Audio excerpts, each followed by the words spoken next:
Salut, c'est Régis, j'espère que tu vas bien. Voilà enfin l'épisode avec Merwan Benlazar. J'ai pris du retard pour sortir cet épisode. Je n'ai pas eu le temps de le monter avec la fin de la saison des blagues, mais aussi la fin de l'année scolaire, parce que j'ai encore un job alimentaire sur le côté. Donc si tu veux que je puisse arrêter ce job alimentaire et me concentrer à 100% sur les blagues et le podcast, tu peux soutenir le podcast, soit financièrement, soit en t'abonnant au podcast en mettant 5 étoiles sur ta plateforme d'écoute. Tu peux aussi partager le podcast en story sur tes réseaux. Ça me ferait super plaisir. Partage-le autour de toi également. Parmi les collègues humoristes, certains m'ont dit « j'écoute pas d'habitude, mais celui-là, je vais l'écouter ». Déjà, aïe. Merci de calmer mon ego. Ensuite, une fois que tu l'as écouté, alors partage-le aux copains. Ça fera très plaisir. Aussi, je pensais faire un épisode bilan de ma saison en Belgique depuis mon retour de Montréal. Une saison complète de stand-up en Belgique. Si ça peut t'intéresser d'entendre ça, fais-le moi savoir. Je pense qu'après 2 messages, je peux me chauffer et sortir l'épisode. Alors au moment où j'ai enregistré avec Merwan, il jouait son spectacle au Sacré, mais c'est terminé maintenant. Donc si tu veux le voir, il sera au Théâtre du Gymnase à partir du 26 septembre, et ce tous les jeudis, vendredis et samedis à 21h30, donc à Paris au Théâtre du Gymnase. Il est aussi en tournée, bien sûr, et je le dis plusieurs fois pendant l'épisode, mais ce spectacle m'a retourné, c'est vraiment une claque, c'est un des spectacles où j'ai le plus ri parmi tous les spectacles que j'ai vus tout court. Vraiment, je le conseille à 100%. Et si tu prends ta place après avoir écouté cet épisode, envoie-moi une photo de tes tickets. Ça me fera trop plaisir de me dire que j'ai encouragé des gens à découvrir Merwan. Voilà, très bon épisode à tous.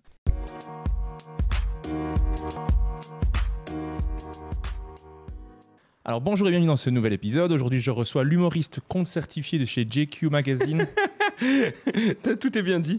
Quelqu'un avec qui je partage une passion pour le stand-up, mais aussi pour Star Wars. Un humoriste qui me fait énormément rire. Je reçois Merwan Benlazar. Comment ça va ? Ça va, introduit comme ça ne peut que bien aller. Ça va, j'ai rien dit de mal pour le moment. Bon, bah, écoute, t'as oublié quelques trucs, mais ça va. Ça va. Merci beaucoup d'avoir accepté de faire mon podcast. Avec plaisir, juste avant le spectacle. Et t'as participé à quelques podcasts, dont un premier sur les tacos. Ouais, exact, ouais, les tacos en tout genre. Est-ce que toi, t'es consommateur de podcasts ? Ouais, j'écoute. Alors, je sais pas si tu te rends compte, mais on entend les oiseaux de dehors et tout, dans nos micros et tout, et ça va mettre une ambiance pour les gens. C'est magnifique. J'espère que vous adorez chez vous. Ouais. J'espère que vous. Si on les entend dans le casque, ils les entendent chez eux, logiquement. Donc, j'espère que. Je vais kiffer l'ambiance là. On est. Oh là là, magnifique. Alors, pardon. Ouais. Moi, j'écoute des podcasts de beauf. Hein. Enfin, de beauf, non. Le podcast de Culture PSG. Okay. Parce que en fait j'écoutais beaucoup de trucs sur le foot, mais c'était tout le temps des émissions un peu clichés sur le foot où ça se coupait la parole, où ça se criait dessus et machin. Et podcast de Culture PSG, le mec j'adore, ils débattent hein, et tout, mais ils débattent en chuchotant et ils sont pas d'accord en chuchotant, et ça me détend, ça me fait du bien. Et en vrai, celui que j'écoute de l'autre aussi, c'est un podcast sur les jeux vidéo qui s'appelle Le Rendez-vous Jeu. Ok. Ouais, c'est un podcast sur les jeux vidéo, l'actualité des jeux vidéo, etc. Donc c'est bon délire aussi. Ça marche. Ouais, cool. Bah, allez découvrir ça si vous êtes fan de foot et de jeux vidéo. Ouais. Si vous aimez ni l'un ni l'autre, je pense pas que ça va être votre cas. Non, mais j'en ajoute au fur et à mesure. C'est depuis que je suis en moto que j'écoute des podcasts avec la musique ou d'autres trucs. J'entends pas les voitures à côté de moi. Ok. Dans le casque. Et là, avec le podcast, c'est chill. Je peux le mettre tout doucement, écouter et entendre les voitures autour de moi. Comme les gens chuchotent, c'est pas un problème. Ouais, c'est ça. Et au moment où on enregistre, on est le 11 mai. Tu es en tournée avec ton spectacle Le Formidable Merwan Benlazar. Ce soir, tu joues 2 sessions au Kings of Comedy Club. Comment on se sent avant un spectacle ? Ça va, là c'est la meilleure partie je pense de la carrière où tu peux continuer à jouer le spectacle en tournée dans des comédie clubs mais en même temps être complet. Enfin tu vois ce que je veux dire, tu pourrais le jouer dans des comédie clubs et qu'il n'y ait pas de monde, mais le jouer en ayant 2 sessions complètes et tout, c'est le meilleur confort quoi. Et comédie club c'est là où on se sent le mieux et il y a du monde et c'est pour ton spectacle, enfin je veux dire il n'y a pas mieux je pense. Zénith peut-être pour l'oseille. Pour l'oseille. Est-ce que c'est mieux niveau ambiance et pour toi sur scène niveau ressenti ? Moi ma préférée de toutes c'était le Dôme. Ok. Que j'ai faite. Ouais, mais ma préférée de toutes. Devant 4400. Ouais, je crois, ouais, c'est ma préférée de toutes. Je te le dis. Ah ouais. En tout cas, t'as dit 4400 plein de fois. Tu t'es trompé à chaque fois. Mais... ça doit être ça. Mais après, parce qu'ils avaient rajouté des. En fait, normalement, c'est 5000. Mais la diva, elle a rajouté une scène centrale, tu sais, au milieu du truc. Farid, il a rajouté une scène au milieu de la salle. Donc voilà, il a perdu 600 places, mais il était au milieu de tout le monde. Okay. Donc, il avait un podium, limite. Ouais. Il arrivait sur un podium, c'est ça là, je sais pas si tu te rappelles. Bah, je vois bien. Ouais. Il avait un podium, il arrivait comme pour un défilé, quoi. Il avait un long podium au milieu de tout le monde. Et puis au bout, il y avait sa scène, quoi. Stylé de ouf. Ouais, stylé de ouf. Farid, quoi. Farid, on l'aime autant qu'on le déteste. Et on l'aime beaucoup. Hein. Moi, je l'aime vraiment beaucoup. Si tu veux faire le podcast Paris, quand tu veux. Et moi, j'ai eu la chance de voir ce spectacle au Spotlight le 3 avril dernier. Okay. J'ai vraiment ri tellement fort. Merci. À la fin du show, c'est marrant parce que tu as filmé les applaudissements. C'était ta première partie qui avait filmé les applaudissements, je pense. Et on voit que je bondis pour lancer une standing ovation. Et tout le monde me suit. J'ai fait, j'ai du carry. Ouais, j'ai la première standing de la tournée. C'était ça. Hein. Mais c'était trop bien. Il y a eu quoi ? Il y en a une à Marseille. Inattendu. Inattendu parce que je me disais, je sais pas, je faisais le spectacle et je croyais qu'ils aimaient pas trop et en fait ils sont adorés. Ok. Il y a une standing, mais genre, tu sais, spontanée de tout le monde en même temps, quoi. Okay, donc, et moi, pendant tout le show, j'étais en bataille, quoi. De allez, on va aller, tu sais, je les avais, ça riait et tout, mais dans ma tête, c'était pas assez, quoi. Okay. Peut-être c'est ça qui les. Putain, eux, ils étaient déjà à fond, quoi, et moi, j'en donnais encore. Pour ceux qui n'ont pas encore vu le spectacle ou qui voudraient aller le voir, de quoi parle le spectacle ? Toi, tu l'as vu, tu dirais quoi ? Il parle de plein de choses. T'as plein de sujets, mais tu parles de boxe au début avec toute l'histoire de ton nez cassé, qui est incroyablement drôle. Enfin, moi, déjà, après 2 minutes du spectacle, j'ai fait c'est bon, j'aime ce spectacle. Je suis déjà mort de rire. Mais mon nez, je me casse le nez en essayant d'être plus beau. C'est ça l'histoire. Ouais, mais au final, je deviens moche en voulant plaire. Mais il y a tout ce qui est son rapport avec ton père, la fierté de ton père, tout ça que moi j'ai beaucoup aimé. La famille, la pudeur de tes parents, la demande en mariage, moi ça m'éclate. Ouais, ça t'aime. Toute cette partie-là.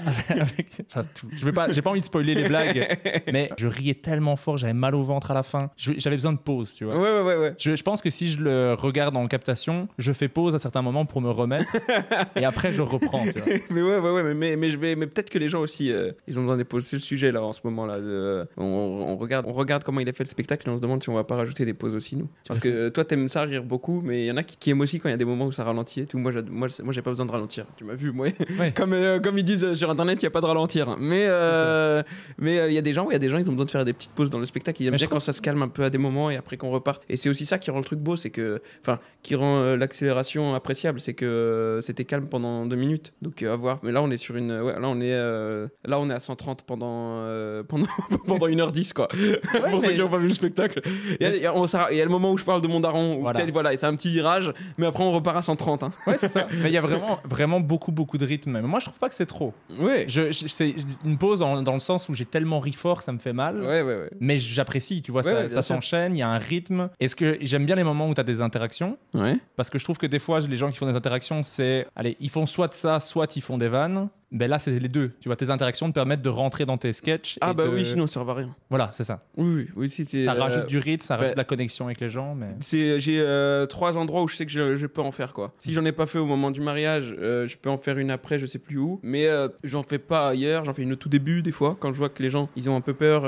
Quand on me dit, on a galéré à mettre les gens au premier rang, par exemple, ça veut dire les gens, ils ont peur que je leur parle ou ils ont peur. Donc j'en fais une au début, comme ça, c'est fait. Ce que tu as fait à Lille, d'ailleurs. Oui, les gens, ils voulaient pas se mettre au premier rang à Lille. Du coup, je l'ai fait. Mais de toute façon, c'était complet, donc après les Lillois, c'est les Lillois, quoi. Mais en gros, non, mais du coup je l'ai fait comme ça. Ils voient que c'est bienveillant et que c'est pas long et que en vrai il y a des blagues à chaque fois derrière. Donc au moins ça les détend après pour le reste du truc. Mais je trouve que t'es super fort dans les interactions parce que ça casse pas le rythme. Des fois, c'est le défaut de ceux qui font des interactions, c'est allez, ça casse le rythme. Là, ils discutent. Bon, reviens dans ton sketch. Oui. Là, ça s'enchaîne, quoi. On dirait que c'était même pas prévu. Je sais que c'est prévu maintenant. Le mastermind. Ça casse un peu la magie, mais c'est pas grave. Non, mais après, soit on parle technique, soit on fait de la promo pure. Hein.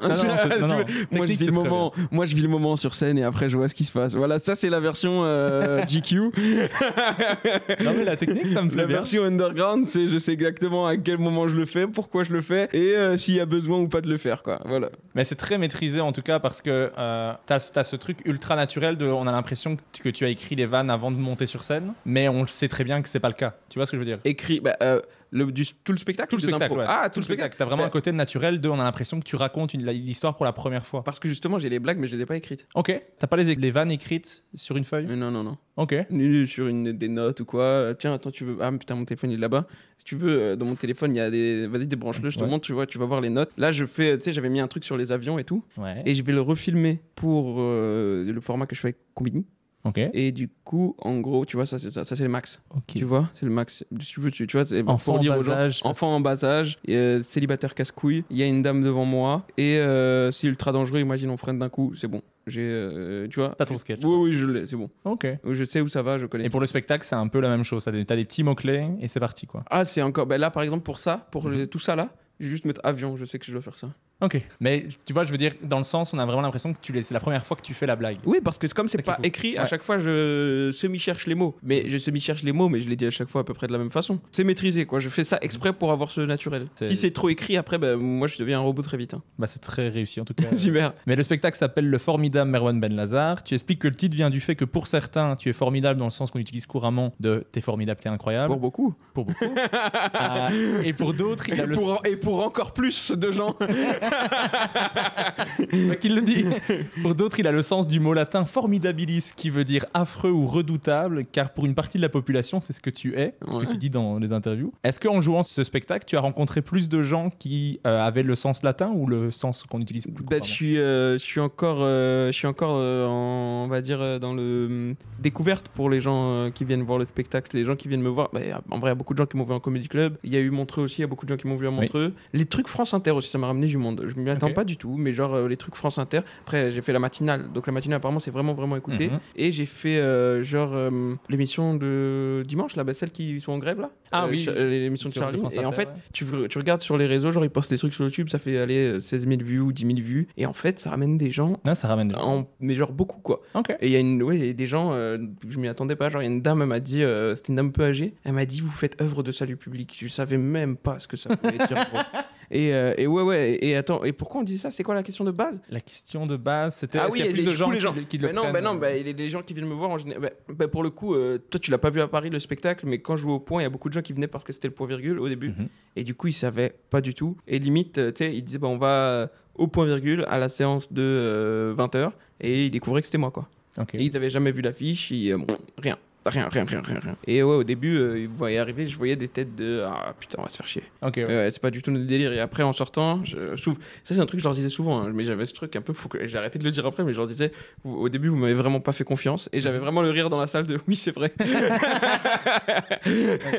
C'est aussi pour ça que t'as sûrement dû trouver cette blague de casting de dire ouais. bienvenue à cette convention sur l'islam. Oui, c'est ça. À chaque fois que je te le vois faire, cette vanne, elle marche tout le temps, même si c'est la vanne que je pense que les gens ont vue au Montreux. Mais la blague marche tellement bien. Ouais, il y a celle-là, mais après j'ai changé les blagues de derrière. Les blagues qui suivent, c'est pas celles de Montreux. Les blagues sur la blague. Oui. C'est pas les mêmes que. Mais cette blague-là reste parce que je pense que t'es obligé un peu de la faire. C'est une blague de casting qui met tout le monde.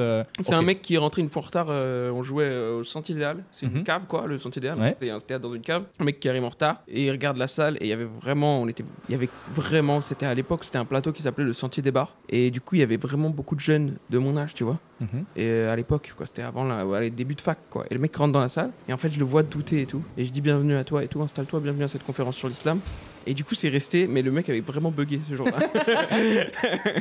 Mais je te l'ai vu faire cette blague à Montréal aussi, ça casse à chaque fois. Enfin, cette blague, je la trouve parfaite parce que ça détend un peu. Il y a un truc, ça détend les gens de il est au courant que peut-être il y a des gens qui pensent ça dans la salle et que c'est ce que tu renvoies physiquement. Enfin, tu vois, c'est bien d'arriver et dire tout va bien, je suis pas plus bête que vous, quoi.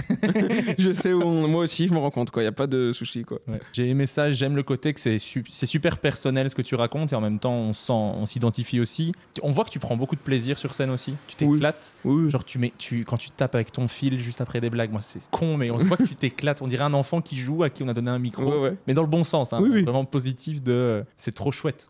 On a envie que ça se passe bien. On en avait fait trop même avec ça. Une fois, quand j'avais joué au Splendide, il y avait une marque sur le sol. Et à chaque fois que je le faisais, j'allais sur la marque et il y avait une lumière qui venait sur moi. Et c'était trop en fait. Les gens ils applaudissaient et puis ils disaient qu'est-ce qui se passe. C'est ça. Donc on va le garder juste comme ça, juste une petite vague de fil, quoi. L'idée d'après, je pense, y a des micros. Il y a des micros genre où le fil, il y a des néons dedans. Ok. Et du coup, quand tu fais la vague, ça fait un effet ça, je peux pas me permettre encore. Mais Et est-ce que ce spectacle, tu le travailles encore pour le rendre plus fort ou là, c'est bon, tu touches Non, encore. Là, il y a justement, moi, je trouve cet été, il faut travailler pour toute la première moitié. En gros, jusqu'au moment où je parle de tu sais, quand mon père était fier, tout ça c'est trop long pour moi. Donc il faut arriver plus vite à ça. La boxe, j'ai dû enlever 2/3 depuis que tu l'as vu là au Spotlight. Okay. Et le début justement avant la boxe, faut le changer aussi. Et après, une fois qu'on a fait ça, mais tu vois, il faut que je fasse ça. Et en même temps, j'aimerais écrire 20 minutes pour les poster sur YouTube et tu connais faire du contenu. Et en même temps, écrire à chaque fois tous les mois 3 minutes pour Combini. Ok. Ouais, donc c'est du boulot. Mais trop bien, c'est bien, on va voir un peu de contenu sur les réseaux. Bah ouais, mais j'en ai jamais fait, et là il faut que j'en fasse un paquet quoi. Et c'est pour réécrire le début du spectacle. De quoi? Le contenu Combini, c'est ça? Bah c'est une fois par mois, j'en ai sorti 2 là. Ok, ouais. Et du coup là il y en a un qui sort là sur les JO. Et après du coup c'est pour ça que je retravaille l'avion, le sketch que j'avais avant sur l'avion, que je vais refaire bien pour le sortir genre, là on est en mai. En mai, ce sera le truc sur les JO qui va sortir, et en juin, ce sera le truc sur l'avion, en mode vacances. Et comme ça, j'en aurai un d'avance, et je serai tranquille, je pourrai travailler les 20 minutes. Et après, quand j'aurai 1 minute 33 minutes achetées, ce sera pour Combini. Parce qu'il y a beaucoup d'artistes, les collègues, ils sont en mode ça, j'aime plus, donc je le mets sur internet. Et si toi, t'aimes pas et tu le mets sur internet, comment tu veux que les gens ils aiment quoi? Ouais, j'avoue. Donc moi, je me dis ce que j'aime bien, je le mets. Ok, ouais. Et ce que j'aime bien, et qui va pas dans le spectacle. Okay. Je me vois mal au milieu du spectacle parler des avions. Je trouve ça n'a aucun sens. Mais en plus, ouais, je vois bien le sketch. Maintenant, j'ai un flash tu l'avais fait à Montréal aussi, ce sketch. Ouais. Mais c'est à Montréal que j'ai commencé, je crois. Ouais. À faire. Okay. C'est ça. Mais c'est bien parce qu'en fait, c'était une promotion du spectacle pour que les gens viennent voir ton spectacle, mais en même temps, c'était pas dans le spectacle. Donc non. C'était pas. Cette partie-là, j'ai déjà vu. Quoi. C'est ça, le truc que moi j'aime bien. C'est arrivé genre, allez, 2 fois qu'il y a des gens qui me disent oh, on n'a pas vu les Vikings. Mais sinon, tous les gens ils sont contents de. On n'a rien vu. On a vu beaucoup de trucs sur internet et quand on est vu, c'est que des nouveaux trucs. Ouais, bah moi, c'est un luxe. C'est magnifique. Mais c'est ce que je disais quand. Enfin, moi, j'ai mis sur les réseaux que j'avais adoré le spectacle et tout. Et on me demandait est-ce qu'il y a beaucoup de choses que tu avais déjà vues? Je dis rien. Il y a la blague, bienvenue à cette conférence sur l'islam, qui m'éclate, trop bonne vanne, il est obligé de la faire. Et après, tout le reste, c'est du nouveau et tu m'as tué de rire. Donc, ça fait plaisir. Bah, c'est pour ça que t'es dans le podcast. Si j'avais détesté, il y aurait eu un moment gênant à la fin du spectacle, j'aurais fait hey, finalement, le podcast, ça va pas se faire, c'est dommage. J'ai plus de matos. On me l'a pris. Mais ce spectacle, on peut le voir en tournée. Tu fais également 4 dates au Sacré à Paris, les 22, 29 mai, 5 et 12 juin. Ouais, et dès qu'elles sont complètes, on rajoute 19. Mais donc, il y a tout un concept autour de ce show qui allie, selon tes propres termes, rigolade, régalade et jeux vidéo. Ouais, c'est ça, ouais. Est-ce que tu peux expliquer un peu le concept? En gros, on a fait une soirée autour de moi. On s'est dit que c'était pas assez. Et du coup, on a pris un endroit où on peut faire des soirées, quoi, le Sacré. Et en gros, avant mon spectacle, il y a mon resto, bref, l'endroit où je vais très très souvent, qui est le Gombo Yaya, qui fait genre Soul Food. C'est le premier mec qui a fait genre, c'est un gourmand de zinzin, c'est le premier mec qui a fait le waffle burger. Okay. Genre il fait waffle qui fait lui-même, genre gaufre qui fait lui-même, mais archi bien quoi. Et je te dis ça, on est à Bruxelles. Enfin, non, il fait vraiment des bonnes gaufres. Au milieu, il te met du poulet et par-dessus regaufre quoi. C'est un kiffeur. Poulet frit, tu vois, cheddar, toutes sortes de choux et tout. C'est dommage que c'est pas filmé parce que là il y a des petites étoiles dans tes yeux quoi. T'as l'air plus emballé par la gaufre que par ton spectacle. Ah mais ouais, moi j'ai là tu sais, quand on a joué au Vietnam, on a mangé dans un resto et le gars genre il était en train de c'était un vrai cuistot quoi. Tu sais, c'est un Français, il était en train d'étoiler son autre resto. Et il me parlait de bouffe, genre les gens ils me filmaient en cachette quoi. Ouais, c'était en mode il y a John Soulo je crois qui a mis une story moi et lui avec écrit couple goal quoi. Mais ouais, et pardon, ouais, donc ça sert ça à manger. Et puis après, il y a mon spectacle, donc ce qui se fait de mieux aussi. Et derrière, jeux vidéo. Je crois le premier jour, c'est. Alors, le 22 mai, c'est Mario Kart. Avec Jérôme Niel et Jérémy Detlo et Morgane Cadignan, je crois. Après, t'as je crois que ça va être jeu de société avec Pana. Parce que Pana quoi, 150 ans tout simplement. Et vas-y, j'ai pas envie qu'ils perdent. En fait, j'ai pas envie qu'ils perdent parce que c'est 3 mauvais perdants genre. Ouais, les gens vont vraiment voir un mauvais côté de Panayotis s'ils perdent. Et il y a d'autres trucs, je crois. Il y a Nordine qui vient faire un tournoi de FIFA. Nordine Gonzo. Donc voilà, c'est sympa. Et puis je vais leur dire de ramener tous un objet personnel. Comme ça, celui qui gagne, il gagne un objet personnel. Ouais, je kifferais. Tu pars avec une fourchette de Jérôme Niel. Un slip de Jérémy Detlo. Enfin, qui est au final un costume, vu que le nombre de vidéos qu'il a fait en slip. Mais voilà. Et est-ce que ce spectacle, tu as l'intention de le capter? C'est prévu? C'est pas prévu, mais c'est pas prévu en mode on n'a pas fixé de date. Oui, on n'a pas fixé de date. On a des gens qui sont venus voir et tout et qui nous ont dit ce serait bien de le capter un jour. Mais moi, si on n'a pas fait tournée de Zénith, ça veut dire qu'on l'a pas rentabilisé, frère. Tant qu'on l'a pas rentabilisé, je le capte pas. Genre, on est là pour faire de l'oseille un peu avec. Non, mais une capta. En vrai, le capter, je sais même pas. Moi, j'adore ce qu'ils font les Quinry là. Ils donnent rien aux plateformes pour leur premier spectacle. Ils montent une hype de ouf autour d'eux. Ils le foutent sur YouTube gratuitement. Il fait 23 millions de vues. Et après, spectacle 2, il dit à Netflix, vous le voulez? Ok, voici ma somme. Et moi, ça, j'adore. J'adore. Ben, j'ai pas envie de ça me saoulerait de le brader pour le mettre sur une plateforme et être pseudo-validé parce que mon spectacle il est sur une plateforme et pas être content de l'avoir bradé et l'avoir filmé, mais avec des conditions imposées par la plateforme. C'est bon, frère. Ouais, ça me saoule. L'idéal, ce serait de créer...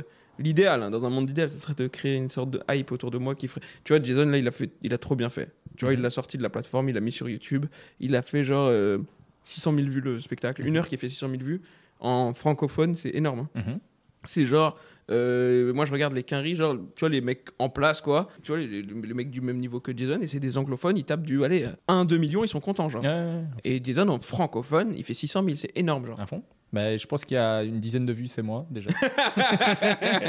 C'est énorme. Et du coup, moi, ça, je trouve que c'est une bonne strat. Tu sais, moi, je suis que d'en prouver aussi, parce que j'adore le sportif, mais c'est vraiment... Tu te demandes s'il y a des gens qui vont regarder le spectacle, mais les chiffres, ils sont là, tout simplement. C'est vraiment prouvé, quoi. C'est, après, pour un côté vraiment business, tu vas faire une tournée, tu vends ton spectacle aux salles, tu demandes s'il y a des gens qui aiment ce que je fais, et ben les chiffres, ils sont là. Genre, il n'y a pas...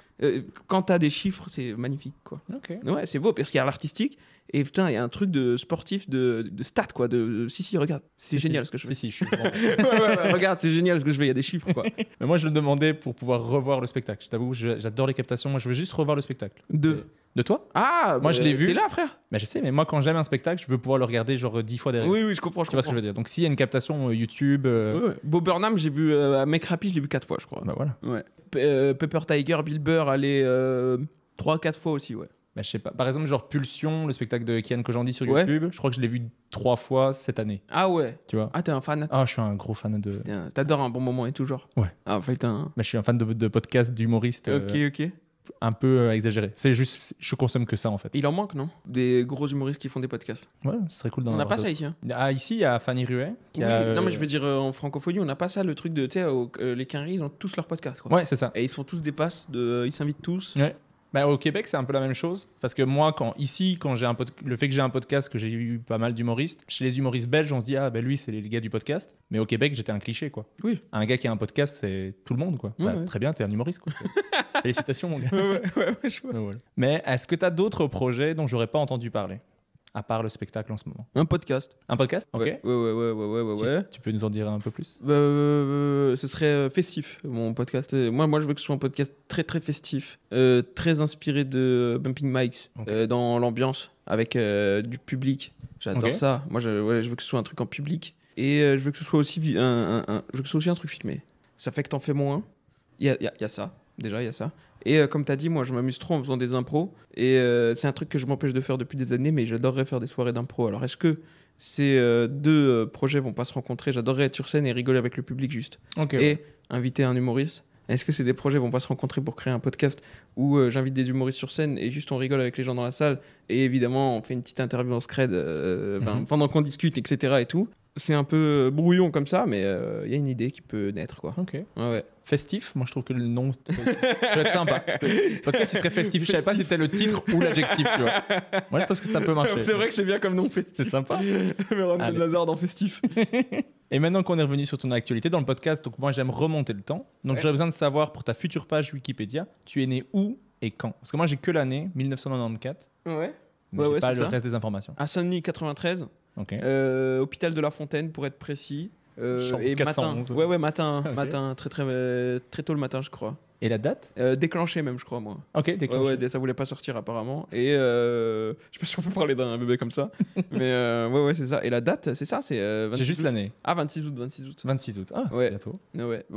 Après, je fais pas d'anniversaire, donc... J'allais dire bon anniversaire en avance. Non, c'est l'Aïd, là. Envoie des cadeaux pour l'Aïd si tu veux. Bientôt, c'est en juillet. C'est avant même, c'est un mois avant. Ça tu veux, envoie pour l'Aïd. Envoie des cadeaux. Moi, je vais juste te le souhaiter. Hein. Ok, je vois le genre. Tu m'envoies Aïd Mabrouk. Je vois le genre. Ensuite, tu as grandi donc à Saint-Denis jusqu'en CM2 avant de partir à Pierrefitte en Île-de-France. Ouais. D'abord à l'école primaire Julio Curie, puis au collège Gustave Courbet. Ouais. Est-ce que tu étais déjà quelqu'un de drôle enfant? Non, j'étais pas marrant. En fait, j'ai eu, quand j'ai déménagé, je crois, j'ai eu un truc. J'allais pas bien, genre, je crois. Parce que je me rappelle, c'était. Genre, si tu te rappelles d'une période de ton enfance, c'est que ça allait pas, je crois. Et j'ai fait genre. En gros. Donc on avait déménagé à Pierrefitte et moi l'école elle était à côté toute mon enfance et là tous les matins il fallait que je me lève un peu plus tôt, que je prenne le bus genre pour aller à l'école avec ma mère qui travaillait dans le même quartier que l'école quoi. Et je crois j'ai pas aimé ce changement de vie là Et après, du coup, ils m'ont changé. Et il faut savoir que je faisais tout ça. Donc, je me levais le matin plus tôt pour aller à l'école à Saint-Denis où j'étais avant, en prenant le bus, etc. Sachant qu'en face de moi, en face de chez moi, il y avait l'école de Pierrefitte. Donc, c'était genre, dis-toi, je partais si tôt, il n'y avait même pas d'enfants devant l'école. Donc, partais genre, allez, ouais, 1 heure avant, quoi. 1 heure ou 40 minutes avant que ce soit l'heure pour les enfants d'entrer à l'école, quoi. Okay. Et non, je crois que même après, quand je suis arrivé à Pierrefitte, j'essayais d'être rigolo quand j'étais dans l'école parce que j'avais pas de copains, quoi. Mais non, j'avais pas de copains. Je me suis fait des copains après dans le voisinage et tout. Mais genre, ouais, je pense à l'école en CM2. En CM2, j'ai fait 1 an sans copains, ouais. Ok. Ouais. Et être drôle, c'est arrivé après alors? Ouais, quand j'étais au collège. Après, au collège, en fait, il y a les gars de mon quartier qui m'ont rejoint. Parce que l'école était divisée en 2. Et les gars de mon quartier, c'était dans l'autre école. Ok. Et moi, j'étais dans l'autre moitié de l'école. C'était vraiment une école. Là, il y avait la cour. Et au milieu de la cour, il y avait un grillage, frère. Et la cour était divisée en 2. C'était Jules Curie 1, Jules Curie 2. Okay. Genre, vraiment, c'est simple comme bonjour. Et moi, en gros, avant, c'était école. Je pense qu'avant, c'était une école fille, une école garçon. Ok. Et du coup, après, ouais, les gars de mon quartier m'ont rejoint. Et là, ouais, je me suis fait des potes, etc. Et tout. Mais ouais, non, j'avais pas d'amis en CM2. Okay. CM2, CM1, ouais, pas d'amis. Ça a changé. Ouais, ça a changé. Mais ouais, CM2, CM1, pas d'amis. Après, en 6ème, du coup, des blagues, quoi. Je faisais beaucoup de blagues en 6ème. Mais est-ce que tes proches, est-ce que tes frères et sœurs sont des gens drôles? Tes parents? Oui, ça fait des blagues. Mon père, il fait des blagues. Mon grand frère, il fait des blagues. Mon petit frère, c'est un petit geekos des forums et tout. Donc, il adore ça, faire des blagues et envoyer des mèmes. Donc, ouais, tout le monde est un peu gaulerie. Ouais. Tout le monde est un peu marrant. Le plus drôle, c'est moi. Mais ouais. Mon frère, il est très moqueur. Mon grand frère, il se moque beaucoup, genre. Ok. C'est ça son humour, tu vois. Humour clash ou... Ah ouais. C'est un roast, ouais. C'est un roaster, mon grand frère. Okay. C'est un roaster. Genre là, il m'a dit, tu sais, on a fait le clip là, viens voir Merwan Benlazar. Ouais. Et juste, il m'a dit, il était en train de manger à table. Il m'a dit, petit flop ton clip, hein. Ouais, j'ai montré aux gens, ils ont pas ri, hein. Après, il a rigolé, quoi, tout seul, et puis il a mangé. Et moi en plus je me justifiais, mais non c'est bien, les gens ils ont fait des bons retours comme un gros débile, on est presque à 100 commentaires. Moi j'ai bien aimé le frère de Merwan, s'il écoute ça. Il va voir les stats de mon podcast, il va faire c'est un flop aussi. Et mon petit frère ouais, c'est geekos quoi, il t'envoie des mèmes, tu vois, on mange à table, il sort son téléphone et il te montre un reel d'Instagram. Okay. Et tu vois, t'as envie de rire mais t'as envie de lui dire aussi, je suis en train de manger gros. Voilà, c'est ça. Et est-ce que vous alliez voir des spectacles d'humour, vous en regardiez beaucoup à la télévision ou pas du tout? Non, je crois qu'on avait un DVD, on avait un DVD 100% de bouse. Ok. Ouais, et moi j'aimais bien. Mais non, il y avait le Jamel Comedy Club, mais sur Canal, qu'on voyait pendant les vacances parce qu'on n'avait pas vraiment Canal, quoi. Mais c'est tout, on n'avait pas de... Non. Ok. Ouais, c'est moi qui allais en voir après quand j'étais au collège. Parce qu'il y avait le Bordel Club, et du coup moi j'allais voir le Bordel Club, ouais. Mais dans le Jamel Comedy Club, je pense que c'est là que tu as découvert un peu le stand-up. Et j'avais entendu que tu aimais beaucoup, c'était Thomas N'Gijol à l'époque. Ouais. Toi, t'es d'où, toi? Je suis d'où? En France. Ah, en Belgique. En Belgique, pardon. De Mons. Mons. 1 heure de... Ok, donc toi, t'es belge, t'es de Belgique, t'es de Mons. Ouais. Nous, en gros, en vrai, tu sais, c'était travailler, c'était marketing. Vous, je sais pas, c'est qui était votre star, quoi. Mais nous, notre star, c'était Thomas N'Gijol. Ok, ouais. Nous, l'Île-de-France, 80, parce qu'il parlait comme nous. Ça a été Guillermo Guise, plus tard. Ok. Ben non, nous Thomas N'Gijol, il nous parlait trop. C'était vraiment, il parlait comme nous. Patson. Ouais. Patson, il y avait un truc de... c'est l'ancien qui parle comme les anciens. Et apparemment, Patson, c'était le plus fort. Okay. De ce que je sais, c'est que le plus fort, le plus fort dans le sens en termes de puissance de rire et tout, celui qui faisait le plus rire les gens, c'était Patson. Ok. Mais moi, du Jamel Comedy Club saison 1, c'était Yacine Bellous. Ah ouais. Qui me tuait. Mais c'est parce que je m'identifiais, tu vois. Oui. Mais non, on s'identifiait grave à Thomas N'Gijol. Ok. Mais dans pas mal de podcasts, t'expliques qu'il y a une émission télé qui s'appelle Game One, qui a beaucoup changé ta vie. C'était une chaîne, ça. C'était une chaîne? Ouais, c'était une chaîne, Game One. Vous avez pas ça, Isée? Moi, je voyais l'émission, mais je savais pas que c'était une chaîne. Ça appartient au groupe MTV. Okay. Game One, c'est une chaîne que jeux vidéo, quoi. Ok. Et maintenant, c'est un peu plus ActuTech, quoi.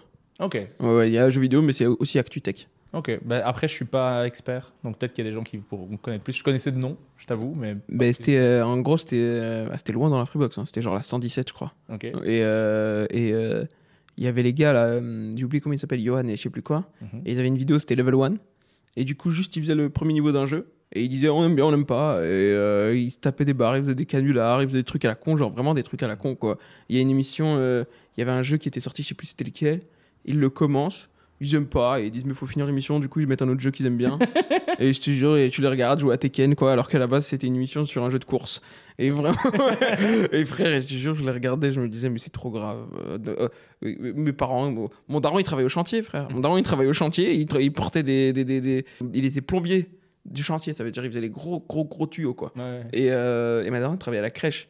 Je me disais putain, il se lève si tôt, alors qu'il y a des gens qui jouent aux jeux vidéo, donc c'est possible de gagner sa vie sans travailler. Le déclic. Sans trimer, là, vraiment, ça a été un déclic pour toi? Ah ouais. Je suis petit, j'ai 11-12 ans. Mais je dis, d'accord, je sais pas si. Il y a un glitch. On peut glitcher la vie, quoi. Mais ensuite, au collège, donc, il y a l'humoriste Kéron qui est éducateur pour les élèves en décrochage. Avec tes potes, vous le reconnaissez du Jamel Comedy Club saison 2. Il y a ton pote Mohamed qui a l'idée de lui demander pour donner des cours de théâtre. Et vous dites que si vous arrivez à trouver 5-6 personnes, c'est parti. Au final, vous arrivez à 14. De base, vous deviez faire ça 2-3 semaines dans un préfabriqué du collège, mais au final, vous avez fait ça pendant 5 ans. C'est ça. Je sais que vous faisiez beaucoup d'impro, vous jouiez au loup-garou, au risque, mais ça ressemblait à quoi ces cours en fait? On arrivait et on faisait, allez, grosso modo, vraiment un cours d'impro théâtral. Ça veut dire au début, ils nous faisaient des exercices d'impro théâtral, tu sais, le truc de l'objet. Tu prends un objet, c'est tout sauf cet objet.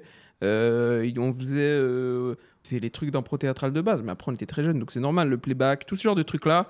Et après, en deuxième partie de cours, là, on faisait, une fois qu'on avait fini tout ça, quoi, là, on faisait le loup-garou. Et vraiment, je pensais que c'était...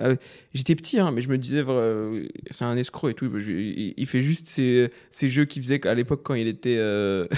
il travaillait dans les centres de loisirs pour gagner du temps et tout. Et je sais plus, j'écoutais France Inter, frère. Et il y a un mec qui dit qu'il a pris des cours de théâtre, d'impro quand il était jeune.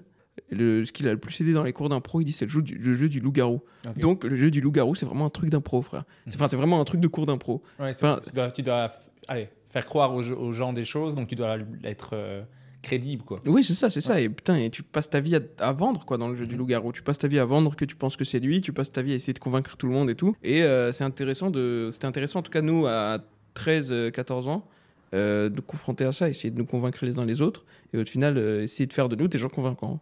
Ouais, stylé.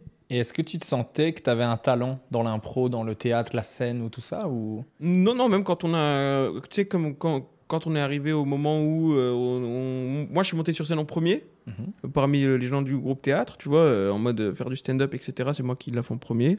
Mais du tout, on était 2-3 à vouloir le faire, tu vois. Mais j'étais même pas le... Bon, allez, au final, on était 4 à l'avoir fait. Il y avait moi, Mohamed, Amine et un mec qui s'appelait Gaël. Et j'étais allé le 3e moins fort, quoi, tu vois. Ok. Ouais, sur 4, j'étais de podium, mais mais d'une place, quoi. Et j'étais vraiment pas... Non, les autres étaient plus forts que moi. Mais en fait, il y a un moment où j'ai allé 18 ans, quoi, et je me dis, mais en fait, j'ai rien à raconter sur scène. J'ai pas de nouvelles blagues. Je sais pas écrire des blagues. Fais de l'impro. Au moins, tu vas travailler, être à l'aise sur scène et savoir... et j'arrivais sur scène. Je me rappelle, j'allais faire l'underground, c'était au Cariatide, et je montais sur scène sans sketch. Ok. Ouais, juste, je parlais avec les gens. Et en fait, au bout d'un moment, tout seul, j'ai compris le principe des tiroirs, etc. Donc, je faisais que ça. Et Soun, il me réinvitait à chaque fois, parce qu'en fait, les gens, ça les fait rire, quoi. C'est super accessible. Un mec de 19 ans qui vient faire de l'impro, qui insulte un peu les gens du public et tout, c'est vraiment ultra accessible. Et du coup, après, au bout d'un moment, en vrai, ça m'a pas amusé. Okay. Donc j'ai fait peut-être une pause de 2 ans après ça, 1 an et demi, 2 ans. Ok. Ouais. Mais tu passes des petites étapes parce que moi j'avais envie de... Pardon, vas-y. Non, c'est rien, t'inquiète. C'est parce que avec donc c'est pour revenir sur ta première scène, parce que je trouve que c'est toujours un moment important pour les stand-uppers. Avec ce groupe de théâtre, vous allez voir donc tous les lundis le plateau de Kéron qui s'appelle le Bordel Club, où il y avait Kian Kojandi, Navo, Bounaïmin et tout ça qui jouait. Et à un moment donné, vous écrivez un sketch pour toi, pour que tu fasses ton premier sketch sur scène. Ouais. Que vous aviez écrit donc à plusieurs pour toi monter sur scène. Qu'est-ce que tu te rappelles de cette première scène? De quoi tu parlais? C'était vraiment des blagues bateaux. C'était que des blagues casting, comme tu dis. Okay. Parce que j'avais 16 ans, ça n'avait aucun sens que je sois là. Il n'y avait rien de politique et tout. Genre, c'était vraiment que des trucs clichés. Mais à l'époque, ça marchait bien, les trucs clichés. Hein. On sort du Jamel Comedy Club saison 1-2. Donc, c'était beaucoup de trucs comme ça. J'avais une blague grave. Hein.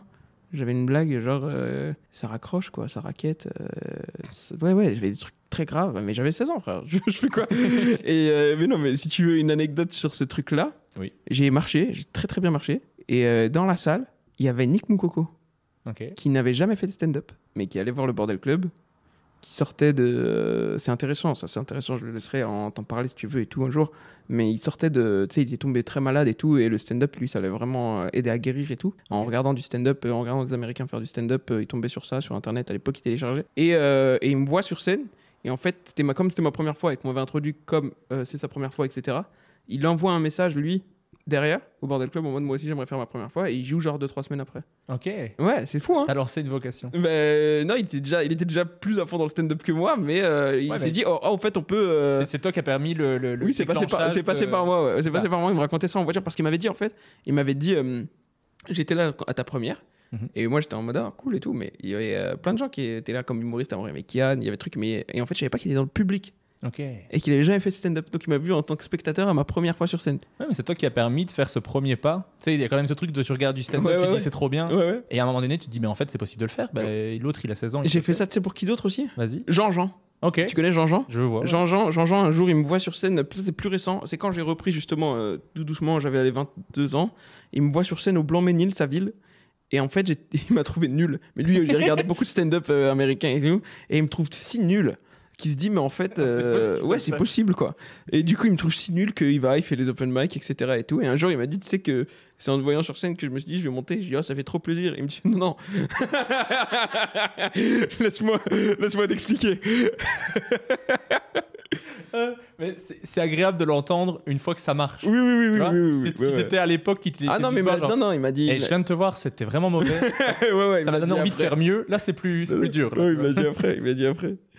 Et il y avait Kairon qui t'avait dit avant que tu montes sur scène pour la première fois, qui t'a dit un truc de fou, c'est t'es sûr que tu veux monter parce qu'après t'auras plus envie d'arrêter. Ouais. Est-ce qu'il avait raison? Ouais, il avait raison. Et tu sais, hier, j'ai discuté avec. J'ai discuté hier soir avec Rachid Debbouze, qui est le petit frère de Jamel Debbouze, qui est monté sur scène il y a des années, tu vois, qui fait du stand-up, quoi. Et il a même joué son spectacle au gymnase et tout, genre. Et hier, il me disait qu'il voulait reprendre le stand-up, tu vois. Et je lui dis pourquoi? Il me dit parce que c'est une drogue. Donc c'est vraiment pas qu'un truc de Kairon, quoi. C'est vraiment un truc de tout le monde. C'est en fait, quand tu découvres ce que tu as envie de faire et que tu te mets vraiment dedans, il y a une partie de ton cerveau qui dit mais je vais rien faire d'autre en fait, à part ce que j'ai envie. Oui, vraiment. Et on a fait une scène mardi, il y a quelqu'un du public qui est venu nous voir pour dire comment on commence première scène et tout, on lui explique et tout. Et vraiment avant de partir, je lui dis mais avant de faire ta première scène, juste pour te dire, possiblement c'est ce que tu vas aimer le plus au monde à partir du moment où tu l'as fait. Ah ouais. Donc prépare-toi, ça t'a peut-être changé des trucs dans ta vie. C'est ça. Faut être on se rend pas compte. Pour les gens, c'est juste le soir ils vont machin, mais il y a toute une organisation. Pour des gens, il y a une organisation familiale qui change. Par exemple, c'est un truc tout bête, hein, mais on n'a pas de dimanche. Non. Et le dimanche, c'est le jour où les gens normaux ils se réunissent en famille. Et nous, on n'en a pas. C'est un truc tout bête. Hein. Ouais, c'est toi qui dois débloquer un peu ton dimanche, quoi. Mais après, c'est un move d'avoir un dimanche libre pour un comique qui joue beaucoup. C'est un move, quoi, je me mets un jour off en plus, quoi. Par exemple, tu vois, mais c'est des trucs tout bêtes de la vie de... Tu vois, je dis un truc, ma femme, elle a un vrai travail, et du coup, on se croise, tu vois. Et en vrai, moi, ça me convient, dans le sens où moi, j'ai besoin de 1 heure par jour où je suis tout seul. Tu vois. Moi, ça me convient, et je me dis même, putain, les gens... Il y a des gens, ils sont ensemble 24 heures sur 24. Je sais pas comment ils font, quoi. Tu vois? Moi, pour le moment, je bosse encore en job alimentaire. Mais je fais le même job que ta femme. Ouais, t'es prof? Je suis prof anglais-néerlandais. Mais non! Bah ouais, ok. Vraiment. C'est pour ça que je disais vraiment le même. C'est pour ça, je suis entre les deux. Je fais le boulot de ta femme et je veux faire le tien. Vraiment, je suis en transition. Je fais moitié-moitié pour le moment, mais pas la meilleure moitié que je préfère. Je comprends. Mais... qu'est-ce que j'allais dire avec ça? Donc, tu commences avec le Bordel Comedy Club. Comment ça s'est enchaîné pour toi? Est-ce que tu as tout de suite joué régulièrement ou pas spécialement? En fait, il n'y avait pas d'endroit pour les nouveaux. En fait, quand tu étais nouveau, tu te retrouvais avec des mecs qui jouent au Bordel Club sur le même plateau. Ça n'avait aucun sens. Ça veut dire Kairon, il m'emmenait au Paname des fois. Et à chaque fois, je passais premier et je prenais pas de chapeau. Et en fait, au bout d'un moment, c'était gênant pour tout le monde. Et je te jure. Et du coup, ils ont dit... Kairon, il dit... À l'époque, il jouait encore au Paname. Il dit à Karim Kachour, qui est le boss du Paname, d'ouvrir un créneau supplémentaire. Il faudrait qu'il y ait un créneau pour les nouveaux. Il y a plein de nouveaux, de plus en plus de nouveaux. Tu connais Karen le stratège. Et du coup, ils ouvrent le Labo du Rire, qu'il n'y avait pas avant. Et du coup, quand il y a le Labo du Rire, là, on joue 2-3 fois par semaine, quoi. Mais pour nous, à l'époque, c'était beaucoup, 2-3 fois par semaine. Ouais, quand tu commences, c'est beaucoup. Après, c'est plus autant. Mais tu joues, tu crées aussi ton plateau qui s'appelle le Comedy Gang à Pierrefitte. Avec une entrée à 2 € où tu fais venir des humoristes parisiens. Oui, c'est ça, et j'ai entendu aussi que tu disais que tu étais un peu comme un enfant dans un monde d'adultes. Et que ça t'a fait grandir beaucoup. Parce que quand tu étais au lycée, tu avais l'impression d'être du coup avec des enfants. J'avais des discussions le soir en loge, t'es avec des mecs qui sont à leur 2e divorce, et le lendemain, frère, t'as cours de maths avec des gens. Des fois, ils me disaient des trucs, je disais, t'es pas au courant, frère, ça va pas bien pour les autres. C'est passé quoi la vie? Tu vas voir, ça pue sa mère en vrai. Et j'étais. Du coup, j'arrivais. Le soir, j'étais jamais à ma place. Le soir, j'étais un enfant au milieu des adultes, et la journée, j'étais un adulte au milieu des enfants, quoi. Mais du coup, mais en fait, moi, le truc, c'est que je fais tout le temps des blagues et tout, donc ça allait. J'avais l'air moins mature que tout le monde au final. Oui, j'avais l'air d'être le plus immature. Genre, si les gens qui étaient dans ma classe au lycée, ils entendent ça, genre, ils se disent vraiment, ils se foutent de notre gueule. Mais non, mais vraiment, mais en vrai, tu vois, j'avais des discussions avec eux, j'avais pas du tout les mêmes le soir. Et eux, ils me trouvaient immature. Et quand je discutais avec des adultes, ils me trouvaient, ils disaient, t'es pas un jeune comme les autres. Mais est-ce que les humoristes et le public te traitaient comme un humoriste classique ou Non, j'étais un enfant, ils étaient trop gentils, frère. Ils étaient vraiment trop facile. Ouais, et on le captait parce que des fois on était plusieurs. On était, tu sais, il y avait moi, il y avait Nathan aussi. Après, un peu plus tard, Nathan Bensoussan. Il y avait Nordine Ganso. Et il y avait mes 2 potes, Amine, Mohamed.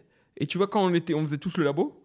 Et en fait, au bout d'un moment, t'es le 3e enfant du labo. Hein. Donc, on va plus être gentil comme avec les autres. La surprise est passée.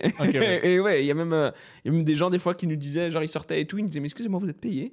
Et il y avait genre ce genre de trucs et tout. C'était bizarre, quoi. Vos parents savent que vous êtes là. Genre, c'est des questions qu'on nous a posées en sortant de scène, quoi. Et pour le coup, ils savaient pas? Non, ils savaient pas. Ça me tue à chaque fois. Et tu expliques que après, pendant 1 an, tu joues de moins en moins, à part au Comedy Gang. Ouais, j'allais à la fac. Ouais. Et tu joues plus du tout pendant 2 ans. Ouais. Pourquoi cet arrêt? Parce que en fait, je jouais pour m'amuser. En fait, au bout d'un moment, ça t'amuse plus quand tu ne fais que t'amuser. Et après, quand je suis revenu, c'était dans une autre mentalité. On était à la recherche de la performance. Et j'ai encore ce truc. Je te jure, c'est pas parti. Il y a eu un jour, j'ai eu un déclic. Je sais pas c'est quand. Je saurais pas te dire quoi. Mais j'ai eu un déclic et je me dis, vas-y, maintenant j'y vais. Et en fait, c'est possible d'être bon. Peut-être que je vois les autres aussi. Et je me dis, ça, c'est pas si inatteignable, tu vois. Et je me dis, c'est peut-être un peu atteignable comme niveau et tout. Et je me dis, vas-y, fonce. Tout seul, je me motive. Mais je me motive pas pour m'amuser. Genre, je me motive en mode, on va au boulot, quoi.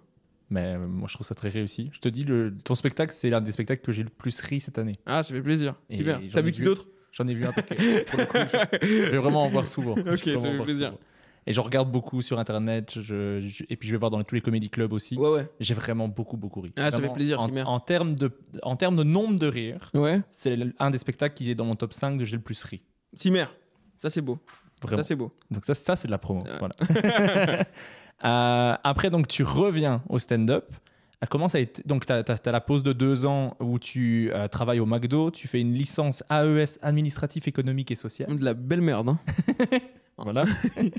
À l'université Paris-Vincennes. C'est ça, ouais. Paris-Vincennes qui est en fait à Saint-Denis. Ok. Ouais. Il y a des gens qui s'inscrivent à Paris-Vincennes qui se disent tous les jours on va aller à Vincennes et pas du tout. C'est le bout de la ligne 13, mon pote. Okay. Saint-Denis, à 2 pas du 129. Tout simplement, une sandwicherie dans la fac. Je sais pas si tu réalises. Une sandwicherie dans la fac qui vendait des tickets genre pour parier sur les matchs. Ok. Ouais. C'était n'importe quoi, frère. Il y avait un gars, tu pouvais faire des photocopies, c'était payant et tout. Enfin, c'était n'importe quoi. Il y avait genre une épicerie dans la fac. Ok. Ouais, c'était genre... Paris 8, là, c'est... Je suis allé après dans des facs. Et je dis, mais vous avez pas ça? Quoi? Ben non, c'est une fac. Et je dis, waouh, mais où étais-je? Non, par contre, bête de bibliothèque. Okay. Genre bibliothèque incroyable. Bibliothèque incroyable. C'est dangereux, je l'ai vexé. Est-ce que c'est pas finalement la fac du siècle? Genre, et bibliothèque de zinzin, plus sandwicherie, plus épicerie. Enfin, c'est fou. Bah, c'est quand même cool de pouvoir parier sur des matchs après avoir étudié. Quoi. Ouais. Un combo gagnant assez sympa. Ok. Mais pourquoi tu as fait ces études-là? Pourquoi tu avais envie de ça et d'arrêter le stand-up? J'aimais bien.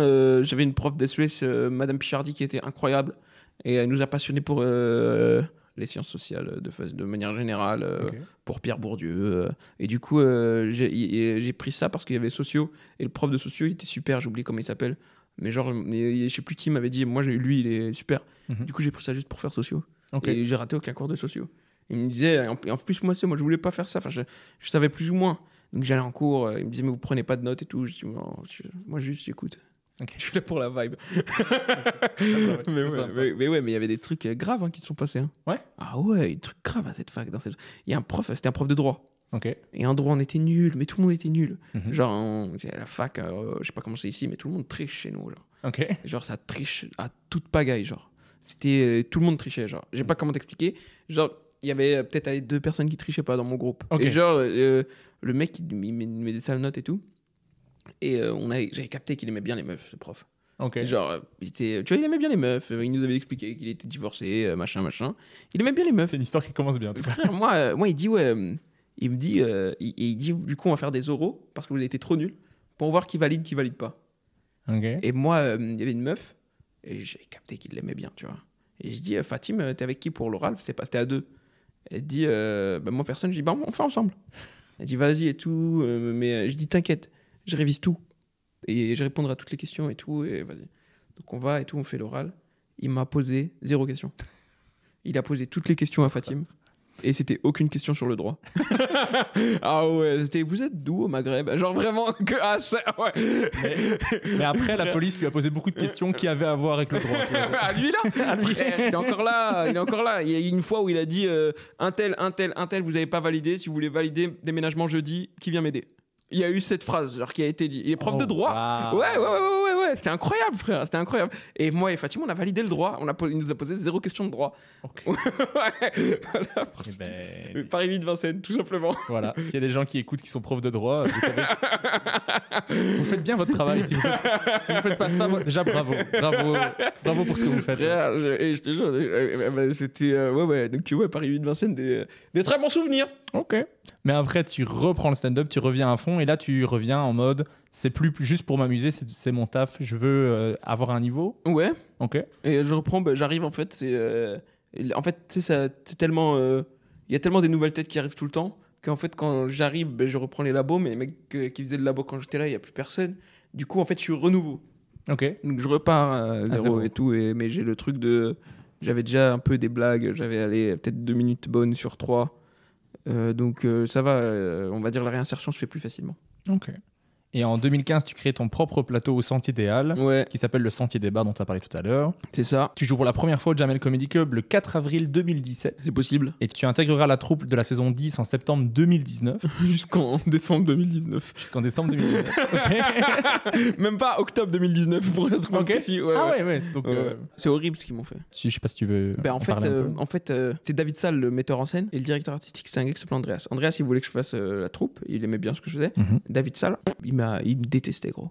Genre vraiment, il me détestait. Genre David Salle, genre il était vraiment pas gentil. Genre c'était des trucs un peu d'intimidation. Genre il m'envoyait mon chrono à la fin de mon passage et tout, quoi. Ouais. Aujourd'hui, fais pas cette blague. À 2 minutes de monter sur scène. Ouais. Tu vois, moi j'ai nouveau, on va dire, dans leur troupe et tout, donc c'est chaud, genre. Et là, tu veux t'intégrer, tu veux bien passer. Ouais. Et moi, tu vois, moi du coup, Andreas qui m'aimait bien, il m'avait trouvé un poste un peu qui m'allait. C'était faire l'accueil, tu vois, la chauffe, et repasser au milieu et clôturer. Ça c'est un truc que je sais faire. Tu vois, quand j'ai commencé au Sarfati aussi, je faisais ça. Ça, je sais faire, je maîtrise. Et je sais pas pourquoi, et David Salle, il voulait pas en fait. Il voulait pas. En fait, il me voulait pas dans la troupe, tout simplement. Et moi, c'était ma condition quand ils m'ont proposé l'émission. Moi, je voulais pas faire l'émission, mais j'avais pas d'oseille. Donc je dis, si je fais la troupe, oui.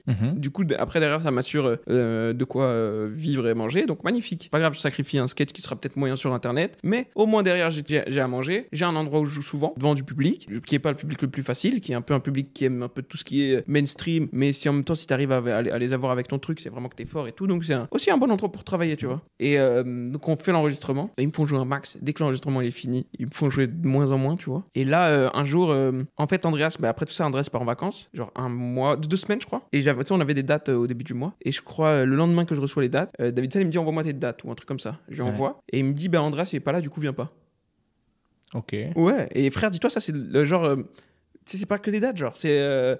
Moi, vas-y, j'habitais chez mes parents. Mais il y a des gens, ils payent leur loyer avec ça. Ouais, c'est ça. Il y a des gens, frère, c'est leur vie. Il y a des gens, c'est du temps, il y a des gens, c'est du travail.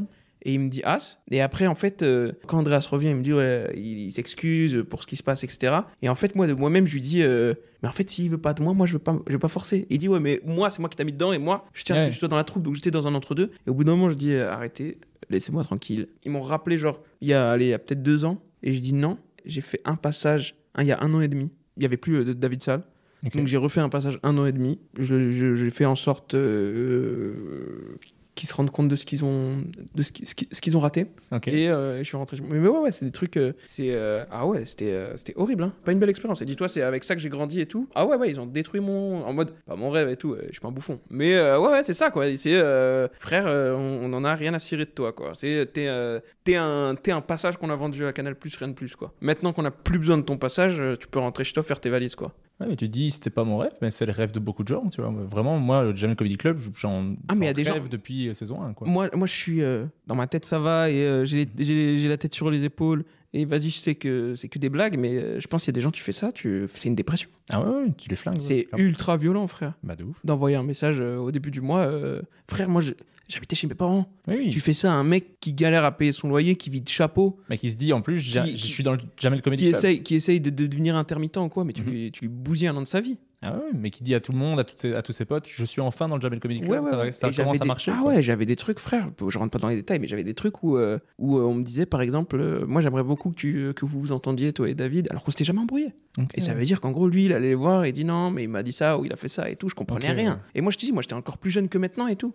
Ah, j'étais perdu. Ah ouais, c'était chaud. Okay, ouais, c'est pas une belle période. Mais après, tu vois, regarde, quand j'ai joué au Sarfati, bah pour le coup, ils sont beaucoup plus respectueux, c'était beaucoup mieux accueillis et tout. Mais tu vois, au début, moi, je faisais pas de passage. Je pouvais tu faisais que l'animation. Je faisais que MC. Ouais. Ce qui est cool. En vrai, tu joues plus que tout le monde. Donc, ça te fait progresser archi vite. Mais le fait d'arriver et de ne pas faire l'unanimité à chaque fois, c'est un truc qui revient à chaque fois. Dans tout, si tu regardes, du coup, tu as épluché toute ma vie, ça revient à chaque fois. Je fais jamais de l'unanimité au début à chaque fois, mais c'est magnifique ça comme moteur. Okay. Il y a des gens, ils sont pas d'accord. Et ben, allons-y. On va voir s'ils sont pas d'accord dans 2 ans encore. On va voir s'ils sont pas d'accord. Même si ça prend 5 ans, à la fin, tout le monde sera d'accord. C'est la mentalité, quoi. Du coup, revenir, jouer 2 ans après, mettre une raclée à tout le monde et pas rester pour les saluts, c'était une façon de dire maintenant, vous aussi, vous êtes d'accord. Ok. Ça va. Bah, bravo. Ça aurait été triste que tu reviennes 2 ans après et que ça fasse. Oh, bon, que je bide. Que tu bides ce soir-là, vraiment. Et que vraiment 0 applaudissements, juste David Salle au fond de la salle. Bravo. Je vous l'avais dit ou pas? Vous l'avez dit? Ouais, lui qui se lève et les gens qui l'applaudissent en mode on a été méchants, tu as fait le bon choix. Heureusement, ça s'est passé dans le bon sens, c'est cool. Qu'est-ce qui te posait problème à tes débuts? Donc quand t'es revenu dans le stand-up, tout ça. Qu'est-ce que tu devais vraiment améliorer? Qu'est-ce qui n'allait pas? J'étais pas marrant, frère. Okay. C'est un point important de. Ouais, j'avais pas c'était quoi mon style. J'avais rien. J'avais pas de style. J'avais de style de blague à moi, quoi. J'avais pas de façon de parler. Mais moi, en fait, je m'étais pas encore trouvé moi. C'est ça, en fait, le problème. Et souvent, tu regardes des humoristes, tu te dis, putain, mais pourquoi ça bloque? Et en fait, tu creuses, et c'est pas sur scène le problème, c'est dans la vie. Et moi, tu vois, je sais pas, j'étais pas encore mature aussi, tout simplement. Frère, c'est pas un truc...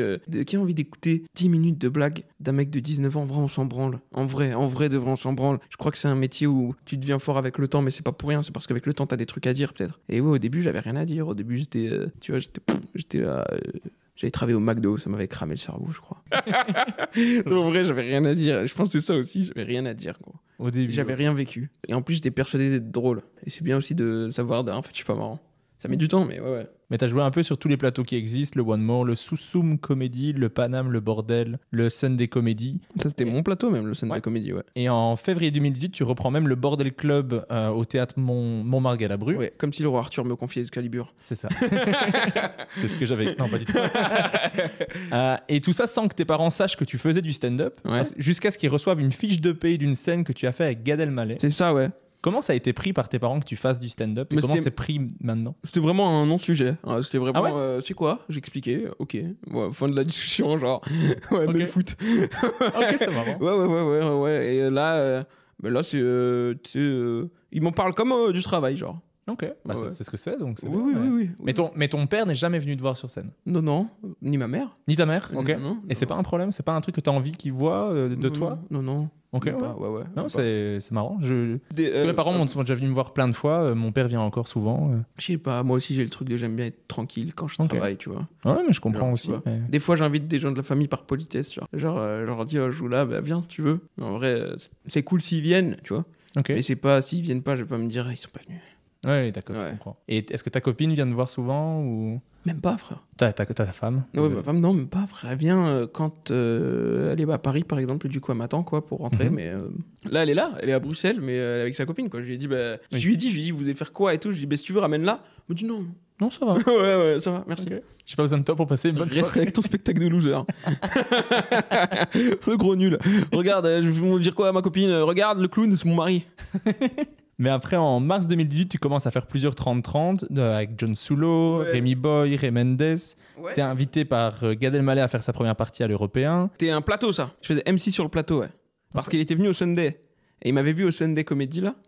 Et du coup, il m'avait invité pour son plateau, pour hoster son plateau. Il y avait 2 hosts, c'était moi et Louis Dubourg, qui n'est pas décédé. Contrairement aux légendes. Contrairement aux légendes. Non, je l'avais vu quand j'étais allé au Madame Sarfati et j'étais là, hey, j'écoute trop ton podcast. Et mais il est fini ce podcast. Mais il veut plus, ouais. Oui, mais il est trop bien. Ah ouais, je sais pas pourquoi il veut plus. Mais je sais pas. C'était, je pense, le plus écouté en stand-up français. C'était le seul aussi à ce moment-là. Ouais. Trop bien. Mais j'aimais trop un café au Losset, ça allait écouter les épisodes, ils sont trop bien. Ils sont encore tous dispo. Surtout celui avec moi. Il y en a pas? Il y en a pas. Je sais bien. J'étais là. Et quand tu l'as dit, j'ai fait, mais il n'y a pas d'épisode avec lui. J'ai fait mes recherches, j'ai pas écouté d'épisode avec lui. Tu m'as mis un doute, j'étais là. Oh putain, j'ai raté mes recherches. J'ai raté un épisode.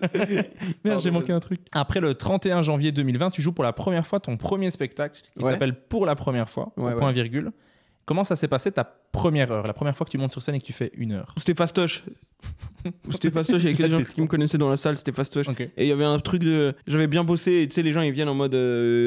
Quand tu joues pour la première fois ton spectacle, les gens ils viennent en mode kermesse. Okay. En mode on va voir les enfants, c'est sûr que c'est pas ouf, mais on va donner de la force, quoi. Okay. Et au final, il suffit que ce soit un peu bien pour que ça se passe bien, quoi. Okay. Parce que les gens ils sont soulagés de c'est pas nul. Et est-ce qu'il reste des choses que tu jouais dans cette première heure qui restent dans ton spectacle actuel? La boxe. La boxe Et c'est tout? C'est tout. Ok. Après, tu as fait plusieurs dates au Barbès Comedy Club, mais la pandémie va couper court à tout ça. Ouais. Comment en fait, j'ai joué 2 fois mon spectacle, et après, il y a eu Covid, et après, je l'ai pas joué, du coup, 2 ans, et après, je l'ai rejoué. Donc, le spectacle, il avait 2 ans, mais il avait 2 dates. Ce qui est fort.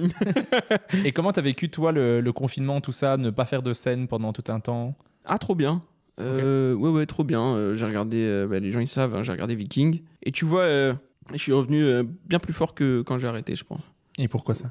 Je sais pas, j'étais 2 ans tout seul. C'est ça, c'est ce que je t'ai dit. Hein. Quand on se trouve, on est plus drôle. Ok. Ouais, et puis j'ai vu ce que c'était de plus faire ce taf, peut-être. Donc, peut-être ma tête, elle l'a désacralisé aussi. C'est ça, hein, peut-être c'est ça. Hein. Moi, je suis attaché à ce que je fais sans être attaché à ce qu'on fait, quoi. C'est bien, on le fait, c'est cool, c'est bon délire. Mais j'ai déjà fait 2 ans sans le faire, quoi. Et j'en ai pas souffert. J'aimais presque bien. Genre, je pense, le retour, j'avais presque la flemme, quoi. Mais c'est vrai que t'es un des seuls qui, pendant toute cette période de confinement, n'a publié rien, n'a pas publié de vidéo, n'a rien montré. C'est pas grave, quoi. J'ai rien à dire. Ouais, mais tu vois, je veux dire qu'il y en a qui avaient peur un peu d'être oubliés, d'être rouillés quand ils allaient reprendre. Je m'en fous que en fait, c'est ça, je m'en fous que les gens ils m'oublient ou quoi, je m'en fous que les gens ils m'aiment. Moi je fais les blagues, si vous aimez bien les blagues que j'ai fait, ça c'est bien, ça veut dire que j'ai bien travaillé. Après, des fois je vais dans des restos, les plats ils sont archi bons, le cuisinier je sais pas c'est qui. Et le cuisinier, je pense, il en a rien à cirer que je sache c'est qui. Le cuisinier il est content quand t'as aimé son plat. Okay, ouais. Et ben je suis pareil. Mais après c'est bien, moi je pense, et ça je vais le redire à chaque fois, si les gens c'était moins des idolâtres, si les gens ils allaient moins voir des artistes juste pour voir des artistes, peut-être qu'au final ils verraient plus de trucs bien dans leur vie. Peu de gens qui vont te dire j'ai été voir ce spectacle j'ai été voir du stand-up, ils vont te dire j'ai été voir un tel, et tu vas leur dire c'était bien, c'est vraiment secondaire, quoi. Ils sont juste contents d'être allés voir quelqu'un. Et moi, frère, je travaille pas. Pendant 2 ans, il n'y a littéralement aucune salle de spectacle qui n'est ouverte. Qu'est-ce que vous voulez que je vous dise? En vrai. C'est vrai. Parce que moi, j'idolâtre un peu les humoristes, clairement, mais j'idolâtre leur travail, tu vois. En fait, s'ils me parlent de leur vie perso, je fais non, attends. Oui. Moi, mais en fait, parlons de ta blague, la 3e blague que tu as fait, parce que je la trouve incroyable. Tu l'as trouvée comment? Oui. Tu vois, j'ai envie de savoir. Mais je suis impressionné, mais du coup, je les mets un peu sur un piédestal de waouh, ils sont trop forts. En fait, tout le monde est un être humain normal. Donc, À partir de ça, il y a personne. Après, ça c'est un truc vraiment que je pense. Il y a personne qui mérite d'être genre aimé pour ce qu'il est en tant que tel. Parce que ce qu'il est en tant que tel, c'est un être humain classique parmi tant d'autres. Tous les gens que t'aimes, tu les aimes pour ce qu'ils font. Tu tombes amoureux de quelqu'un rarement pour ce qu'il est. Parce qu'au final, quand tu restes avec la personne, tu découvres vraiment qui elle est. Et si tu l'aimes vraiment, tu restes avec elle parce que ce qu'elle fait, ça te plaît au quotidien. Les attentions, les regards, les moments que vous avez ensemble, etc. C'est rare que l'amour perdure parce que juste une personne, elle est parfaite et elle scintille. Ça n'existe pas, ça, tu vois. Malheureusement, mais c'est comme ça. Les générations d'avant, la starification, c'était un truc de ouf. Et il faut limite des fois rappeler aux gens, Kanye West, c'est un être humain comme toi. Et c'est fou d'avoir le rappelé. Je sais pas si tu réalises à quel point c'est fou d'avoir le rappelé. Kanye West, il a fait des albums de zinzin. Là, il dit des trucs un peu antisémites, c'est dommage. Mais il a fait des albums de zinzin. Et c'est super. Et on peut aimer ses albums. Mais lui, on peut l'aimer. Mais moi, je pense qu'il faut que ce soit mesuré. Tu peux aimer quelqu'un, mais de façon mesurée. Tu peux l'aimer pour ce qu'il fait. Mais tu peux pas aimer quelqu'un inconditionnellement pour ce qu'il est. Ça, c'est la définition de l'idolâtrie, genre. Pour moi. Ouais. Et pour moi, si les gens, ils s'intéressaient plus à ce que les artistes font, plutôt au coup de com et coup de promo qu'on est obligé de faire, le milieu il s'en porterait beaucoup mieux parce que les gens ils seraient obligés de se dire si je veux percer je suis obligé d'être marrant, et oui t'es obligé d'être marrant, et du coup tout le monde kifferait plus, on aurait tous des meilleurs spectacles et le public il serait encore mieux servi, mais pour l'instant on est loin frère. Ça marche. Il y a des gens qui continuent à écouter Claude François alors qu'ils connaissent l'âge des Claudettes, frère. T'imagines le projet, c'est une dinguerie, frère. Ouais, j'avoue. C'est pas l'exemple que j'avais en tête. Je m'attendais pas à cette transition, tu vois. Je m'attendais pas à ce qu'on cite Claude François à un moment. Non, ça m'a perturbé. J'étais pas sur mes appuis. Mais après, après le confinement, en 2021, tu participes à l'émission 62 de Kian Kojandi. Ouais. Télérama parle de toi comme la nouvelle sensation du stand-up. C'est vrai, ça en plus. Tu continues à jouer ton spectacle au point virgule, une date exceptionnelle après au grand point virgule, avant d'y jouer après au point virgule à plusieurs dates. Ouais. En septembre 2022, donc tu commences à jouer ton spectacle Le Formidable Merwan Benlazar. Ça fait donc 2 ans que tu joues ce spectacle bientôt. Ouais. Quelle a été ta meilleure et ta pire date? Je crois pas qu'il y ait de meilleur ou de pire date. Non, mais. Non, en fait, j'allais le dire premier degré. Je me suis rendu compte que ça sonnait comme. Putain, comment il s'appelle? C'est qui le joue? C'est Edouard Baird. Mais non, en fait. Avant mon truc, genre pour te donner une idée, même pour donner une idée aux gens de ce que ça fait de faire par exemple un truc un peu connu comme Montreux et tout, de septembre à décembre, rares sont les jours où on est plus de 50 dans la salle. Je crois qu'il y a même une soirée où on commence à 8 en salle. C'est ma pire date, pas sur scène, mais avant et après, tu vois. Genre, je crois. En fait, c'est même pas. J'avais limite envie de pleurer, quoi, tu vois. Mais pas en mode. Parce que. Genre en mode ça fonctionne pas, mais plutôt en mode je me sentais humilié, frère, d'avoir fait ça. Et je crois que c'est après que je vois Farid, et Farid me dit il m'a dit un truc genre mais c'est normal, t'es marrant depuis pas assez longtemps. Ok. Et mais c'est ok quoi. Et du coup c'est le soir même qu'il m'a dit ça.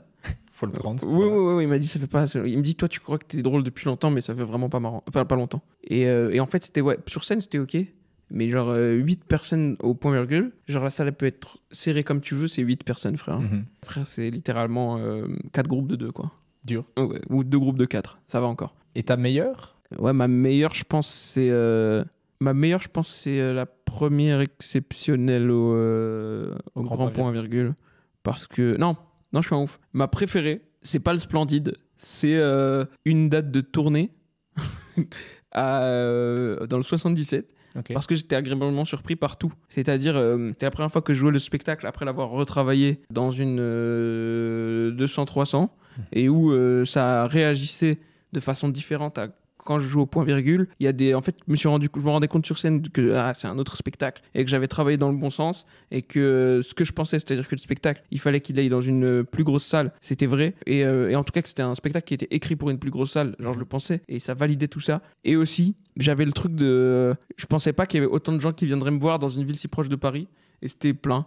Donc il y avait ça aussi. Tu as aussi fait la première partie de Panayotis Pasco sur sa tournée. J'ai entendu que du coup, tu te confrontes à un autre public que celui des Comedy Club. Tu as aussi fait la première partie de Jason Brokers, de Farid, de Gad. Comment ça se passe pour toi en première partie en général? Est-ce que c'est un exercice qui est difficile de faire une première partie ou pas pour toi? Les premières, oui, parce que j'avais fait rarement des premières parties en province, tu vois. J'avais fait Kairon, j'avais bidé à toutes à l'époque. Oh ouais. Ouais, j'avais bidé à toutes les premières parties de Kairon, toutes. Mais en plus, est-ce que le public de Kairon, du coup, il veut pas que de l'interaction? Je sais pas, mais moi, il voulait pas en tout cas. Que de l'interaction avec Kairon.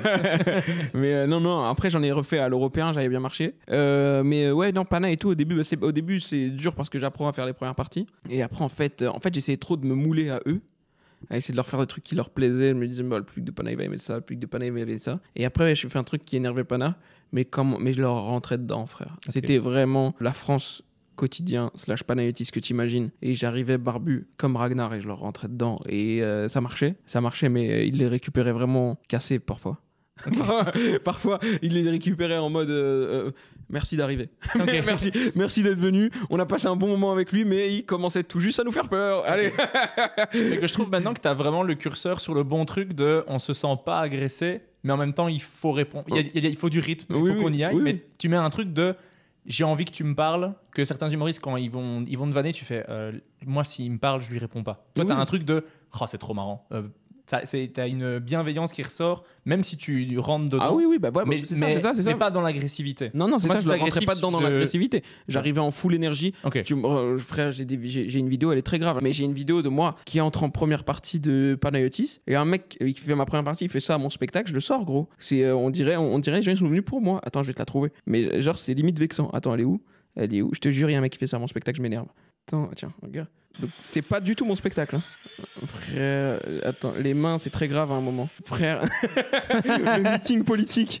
Alors, il n'y a pas l'image, c'est vraiment les deux bras grands. C'est Donald Trump. Donald Trump, vraiment, un meeting où il a gagné. Il a gagné les élections. Là, c'est le moment où il a gagné les élections. C'est sa soirée, c'est sa salle. Et je crie, on y va, réveillez-vous. Et il y a sûrement une insulte derrière. Et il y a une salle qui est au début apeurée, mais qui après se dit, bon, bah, il faut applaudir, alors on y va, on applaudit. Et ouais, je l'ai forcé à se rentrer dans cette ambiance-là. Et après, le spectacle de Pana, il est sur Netflix. Donc ça cassait trop bien et ça marchait trop bien avec la première blague de Pana, parce qu'après, il arrivait sur scène, Pana. Et sa première phrase, après moi, qui avait secoué les gens, c'était il arrivait, donc les gens applaudissaient. Une fois qu'ils avaient fini d'applaudir, il les regardait et il disait je sais pas embrasser les filles. Et du coup, la rupture est encore plus forte. Nette, quoi. Ouais, la rupture était encore plus forte vu que j'arrivais comme ça, c'est tout. Ok, ouais. Mais le public était prêt pour un spectacle, Ah bah ouais.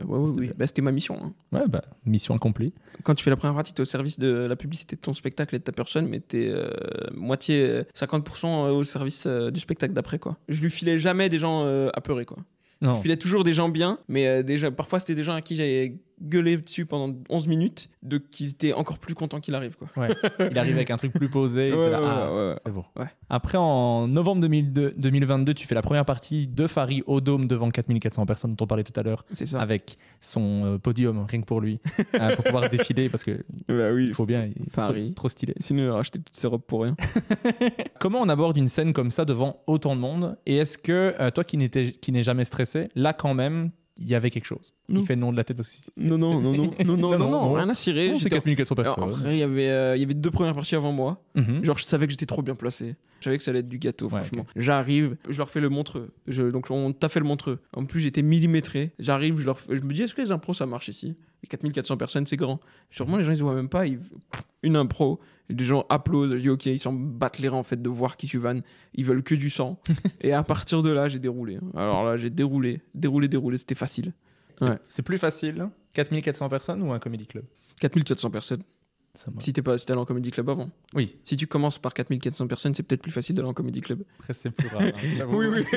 Après, ça serait un concept. Il y a le mec qui a fait la première partie de Kev Adams, le streamer là. Ah, j'ai pas vu ça. Si, comment il s'appelle J'ai oublié. Qui a fait la première partie. Qui est tout le temps avec Biaggi ou je sais pas quoi. Ils ont une émission à 2, j'ai oublié. Bref, c'est un streamer qui a fait la première partie de Kev Adams au Dôme. Au Dôme, première fois, première scène. Ouais. Et il a fait exprès de bider et tout, et du coup, les gens ils se foutaient de sa gueule et machin. Ok. Ouais. S'il a fait exprès de bider, ça va. Ouais, il a réussi à être malin, faire exprès de bider. Après, il fait une vidéo en mode trop bien, les gars, comme j'ai dit, j'ai fait la première partie de Kev Adams au Dôme, c'était lourd, et il fait ça, et les gens ils font ouh, casse-toi. C'est mieux ça que aller premier degré et se dire ça va rire. Ouais, mais non, mais parce que c'est de notre faute, ça a l'air trop facile quand on le fait, les gens ils respectent plus après. Ouais. Bah c'est ce que je te disais tout à l'heure avec ton spectacle, c'est qu'on a l'impression que tu les as jamais faites avant. Oui, Mais c'est voulu, hein. Oui. C'est super naturel et tout, mais il y a des gens qui se disent, bah ça, c'est la première fois qu'il le dit.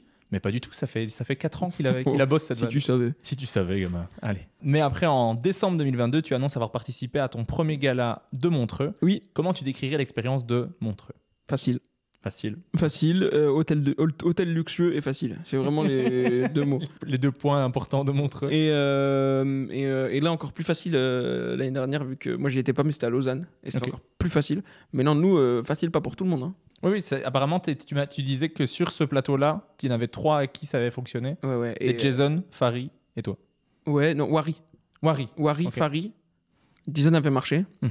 Et moi. Ok. Ouais, tous les autres c'était un peu dur, ouais. C'est pas cool parce qu'il y avait beaucoup d'humoristes et tout, et si on regarde le gala, on peut voir c'est qui. Mais ce jour-là, à ce moment-là. Mais ça veut pas dire que le sketch est pas bon, ça veut juste dire que ça n'a pas passé ce jour-là. En fait, Montreux, c'est des gens, ils ont réservé il y a 1 an leur place pour la plupart. Et après, ils découvrent en fait c'est le gala de qui. Et ils découvrent la programmation. Et en fait, ils disent, et ils voient en même temps que. Il y avait à telle heure le même jour l'autre truc, et ils se disent, oh, en fait, j'aurais peut-être voulu aller à l'autre. Enfin, ouais. Sur ça, c'est pas très bien fait. Mais du coup, tu joues devant des gens qui sont dubitatifs. Moi, la chance que j'ai, c'est qu'en plus, Fari marche avant moi.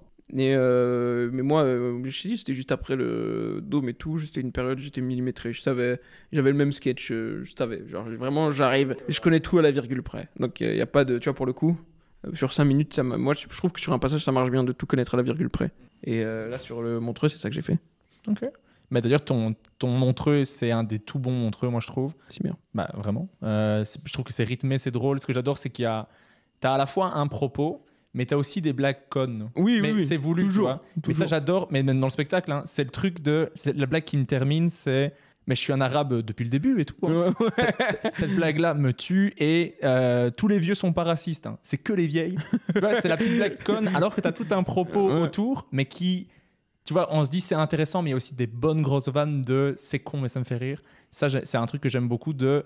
Il y a jamais... le fond n'est jamais plus important que la forme. Oui. Et ça, c'est cool. Tu peux voir un spectacle où il y a quelque chose qui est dit. Non, après, mais c'est pas pour autant qu'on s'ennuie. C'est ça la limite où on se fait chier. Hein. Ouais. C'est quand, en fait, ils ont plus parlé d'un thème que fait rire, quoi. Enfin, ils ont plus essayé d'éveiller les consciences que faire rire. C'est peut-être la limite où on se fait chier, je crois. Ouais. Bah, en tout cas, on se faisait pas chier, mais c'est un tout bon Montreux. En plus, tu as ce truc de parler directement au gars qui a les bras croisés. Ouais. Ça met directement un truc mais c'est un vrai truc, ça, si tu regardes le Montreux, quand j'arrive et tout, là, et que j'embrouille le gars et tout, c'est parce que vraiment, ils rigolaient pas avant. Ah ouais. Tous. Mais comme on fait dans un comédie club, quand ils sont 10. J'arrive et je leur dis vous avez payé 40 balles, rigolez, frère. Ça, ils l'ont enlevé. Parce que j'avais dit un truc genre j'avais dit le prix des places, ils l'ont enlevé ça. Ah ouais. J'avais dit un truc genre vous avez payé 60 balles pour bouder ou un truc comme ça. Je dis cherchez si vous avez de l'oseille, mais arrêtez de vous le raconter, wesh. Okay. C'est trop à l'aise pour moi, ça me... je suis à la fois admiratif et un peu énervé, tu vois, les gars trop à l'aise, quoi. De toute façon, en fait, il y a une phrase, quand tu te le dis, c'est bon, ça change. Non, 2 phrases. De toute façon, on va mourir, et au pire, il rigole pas. Genre, la pire situation, c'est qu'il rigole pas, et s'il rigole pas, de toute façon, on va mourir. À partir de là, c'est réglé, quoi. Ouais. Bon, c'est si facile. Après, en 2023, tu commences le Merwan World Tour, car tu joues en France, en Belgique, mais également à Montréal. Est-ce que tu aimes ça, toi, la tournée? Oui, parce que là c'est la partie cool, comme je t'ai dit, on est dans un entre-deux, on joue dans des petites salles, mais c'est complet. Et après, ça va être encore plus cool. Moi, j'ai hâte, ça va être encore plus cool de jouer dans des grosses salles l'année prochaine et tout, ça va être sympa. Et est-ce que toi, tu vois des différences entre les publics, genre quand tu vas en Belgique, quand tu vas à Montréal, par exemple, Montréal. Je sais plus, dans le sketch, j'avais une blague qui se voulait un peu subversif en mode c'est trop marrant, il fait une blague sur les juifs. Et en fait, à Montréal, elle marchait pas parce qu'ils ont pas de tabou sur ça là-bas. Ok, ouais. Je sais plus c'était laquelle, je sais pas si toi tu te rappelles. Je vois pas c'est laquelle. Mais j'avais une blague genre en mode et en fait, ils étaient en mode ouais, c'est une blague sur les juifs quoi. Ouais. Et rien quoi. Okay, et du coup ici, la blague elle marchait plus fort, ouais. Ouais, elle marchait plus fort parce qu'en mode ils disaient oh, il a une blague sur les juifs. Oh. Et là-bas, ils étaient en mode OK, c'est une blague. Ouais. On a déjà vu des mieux. On préférait celle d'avant. Ouais. OK. Et oui, il y a ça par exemple, tu vois. Mais est-ce que tu te dis à Montréal ils sont plus comme ça, en Belgique ils sont plus comme ça, en France ils sont plus comme ça? En fait, nous c'est plus facile pour nous d'aller jouer à Montréal que pour les Canadiens de venir jouer en France. Ok, ouais. Parce que eux ils rigolent aux prémices, tout ça. Et nous on attend, c'est un défi, vas-y, essaie de me faire rire quoi. Et là-bas frère, tu vois par exemple il y avait Anas, il a une blague qui marche. Anas il dit moi je suis gros. Et les gens ils me disent mais pourquoi t'arrêtes pas de manger quand t'as pas faim? Et il dit parce que je suis encore triste. Et du coup là-bas c'est un gros rire genre. Et ici genre ils étaient en mode ouais allez. Tu vois, rien, quoi. J'étais en mode, il a bien joué avec les mots. Ouais, tu vois, c'est une autre approche. C'est une approche complètement différente. C'est le public qui est différent sur ça. Ok. Mais donc, en juillet 2023, tu deviens la première personne à jouer sur la scène de Roland-Garros en première partie de Farid devant 15 600 personnes. Officiel. Est-ce que ça donne envie, toi, de faire ton spectacle complet là-bas ou dans une aussi grande salle ou... Non, Dôme, c'est le meilleur truc. Dôme, le reste... Plus que Dôme, c'est trop. C'est de la branlette. Plus que Dôme, c'est de la branlette. Genre Dôme, c'est... Après, c'est de la branlette façon de parler. C'est des performances, il faut réunir autant de gens et c'est stylé, machin. Mais en sensation sur scène, pas sûr que ce soit mieux, quoi. Je sais pas si le cerveau humain il est fait pour faire la différence entre une foule de 5000 personnes et une foule de 15 000 personnes au bruit des rires, quoi. Et à l'ambiance. Ouais. Je suis pas persuadé, frère. Et tu sais ce que je leur dis quand ils me disent est-ce que t'es stressé de faire le Dôme? Je dis cet été j'ai joué devant 25 000 personnes à Montréal. C'est ça. Ça arrive. Tu vois, ça m'a joué un tour. Parce que j'étais pas stressé à Montréal. Okay. Devant 25 000 personnes, rien à cirer. Et je suis monté sur scène et j'ai vu la foule. Et j'ai dit j'aurais peut-être dû me préparer psychologiquement. Et j'ai passé genre 2-3 minutes sur scène en mode ils sont beaucoup là. Et ouais, j'ai parlé tout seul pendant 2-3 minutes. Hein. Mes frères, 25 000 personnes. Mais t'étais là. Ouais, j'étais là. J'ai parlé tout seul pendant 3 minutes peut-être. Mais j'ai vu le passage. Moi, j'ai vu surtout les moustiques qui te bouffent le visage. C'était horrible, frère. Sur un écran géant devant 25 000 personnes. Et il y a 3 minutes où je me dis, putain, il y a des moustiques, il y a trucs et tout, machin. Et après, je me rappelle que je suis sur scène, genre. Et je dis, faut faire des blagues là. Mais ça s'est bien passé pour toi? L'expérience était cool. C'est pas chez moi. Et c'était trop bien de faire ça, quoi. Mais après, sur scène, non, j'ai pas kiffé. Non. Je crois que même dans le public, je pense pas que les gens se souviennent de moi. Moi, j'étais dans le public. Ouais. Après, je trouve que c'est en extérieur. Il y a beaucoup trop de monde. Même si tu veux profiter du show, t'as 40 personnes autour de toi qui parlent et qui boivent. Oui, mais j'étais déjà en vacances, moi. Okay, j'avais fait mon spectacle avant et tout. J'avais déjà joué mon spectacle et tout. J'avais plus rien à vendre, quoi. C'était vraiment, je l'ai fait pour l'expérience. Et Rachid, il est trop gentil et tout. Et ça m'a fait plaisir de le faire avec Rachid, tu vois. Mais donc, le 18 juillet 2023, tu vas jouer ton spectacle dans le cadre du Zoo Fest à Montréal. Pour remplir la scène, pour remplir la salle, parce que la scène, c'est toi. Oui. Pour remplir la salle, tu enchaînes. J'ai bien vidé la scène en arrivant, je sais pas si t'étais là. J'ai pas vu le show au Zoo Fest pour le coup. J'ai vu. Parce qu'ils avaient mis des gros trucs sur scne de pub, là. Ok, oui. Oui, donc je suis arrivé, j'ai dit, est-ce qu'on peut les enlever? Et ils m'ont dit non. Non, ils m'ont pas dit non, ils m'ont envoyé la stagiaire me dire non. Et donc, personne va me parler, donc. Et du coup, je suis monté sur scène, premier truc que j'ai fait, et je l'ai pris, je l'ai montré aux gens, je l'ai tège. Ok. Et genre, j'ai vraiment vu, tu sais, les iPhones des gars de Juste pour rire, dans le balcon, qui filmaient comme ça. Et au moment où je le tège, je vois juste les iPhones faire. On arrête fin de story. Mais du coup, là-bas, pour remplir, t'as enchaîné tous les plateaux. On s'est croisés sur plusieurs plateaux. T'as joué au Terminal, t'as joué au Jockey dans la soirée Satané français. Je passais après toi. C'est vrai. Donc merci d'avoir chauffé la salle, c'est bien. Parce que t'es parti directement. Vraiment, t'enchaînais vraiment beaucoup les plateaux là-bas. J'étais là pour vendre des places. Hein. C'est ça. Et est-ce que t'as kiffé ton expérience québécoise? Ouais, trop stylé. Trop stylé. Autant de... moi, pour le coup, j'étais privilégié, je pense, parce que je jouais beaucoup. Mais tu vois, tu pouvais jouer beaucoup. Et vas-y, s'il y a autre chose, les bâtiments, ils sont bas, les routes, elles sont larges, les gens, ils sont pas stressés. C'est un autre monde. C'est le seul endroit où je pourrais déménager dans les 10 prochaines années, quoi. Après, dans 20 ans, je pourrais aller autre part, faire autre chose, etc.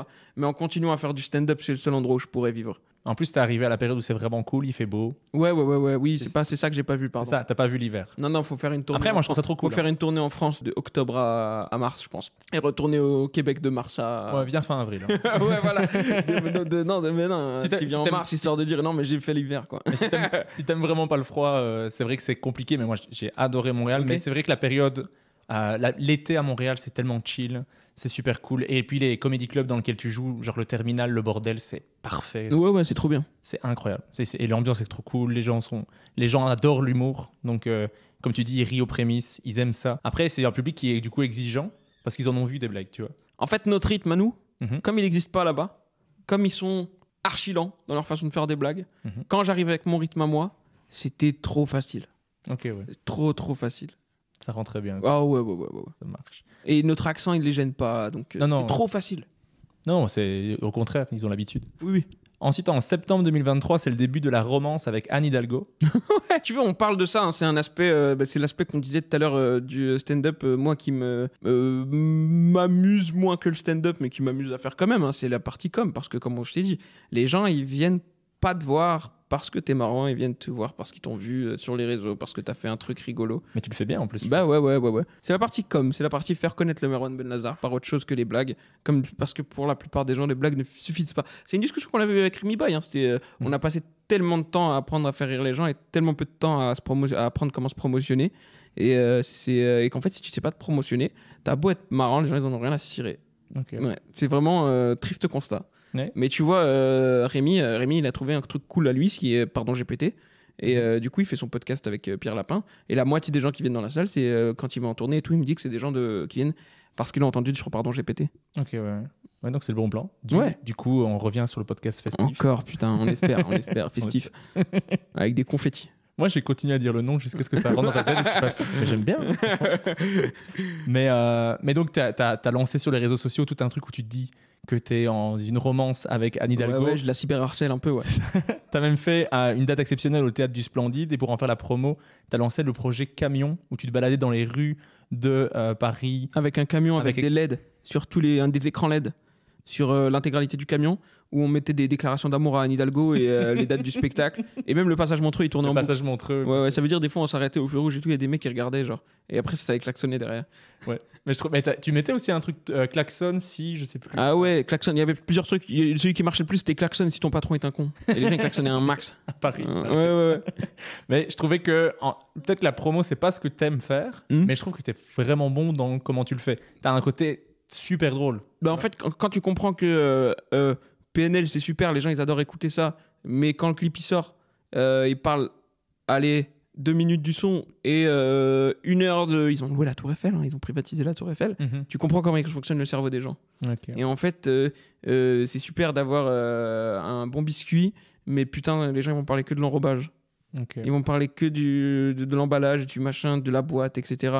Donc, fais ça et après, les gens, ils pourront apprécier. Si t'as pas une belle boîte, ils apprécieront pas le biscuit. Okay. On dirait une phrase de violeur, mais...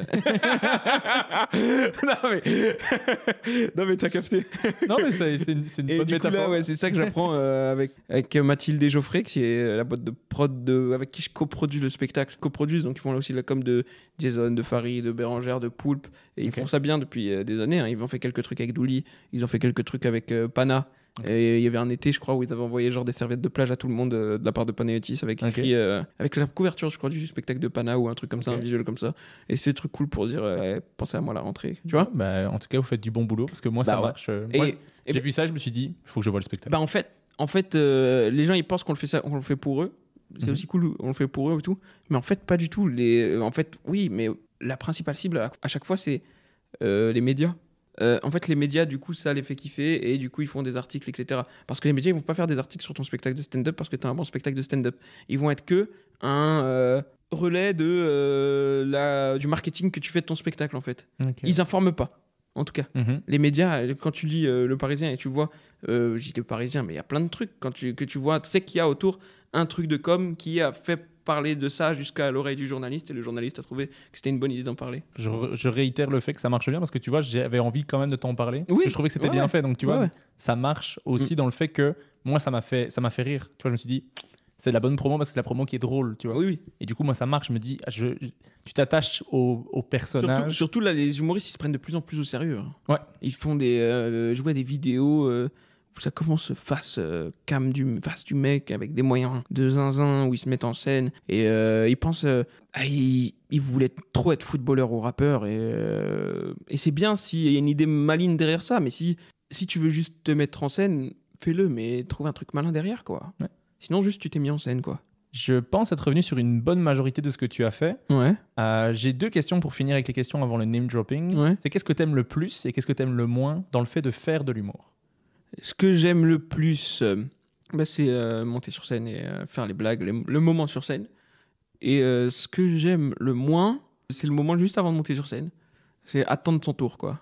Ok, ouais. Attendre son tour, c'est naze. Ce petit moment d'attente avant de monter sur scène. Ouais, les 2 minutes avant. Ça me stresse pas et tout, mais allez, genre je peux devenir... Il y a des fois, je suis des fois désagréable, quoi. Okay. En mode, ça m'est déjà arrivé de dire, mais flashez-le.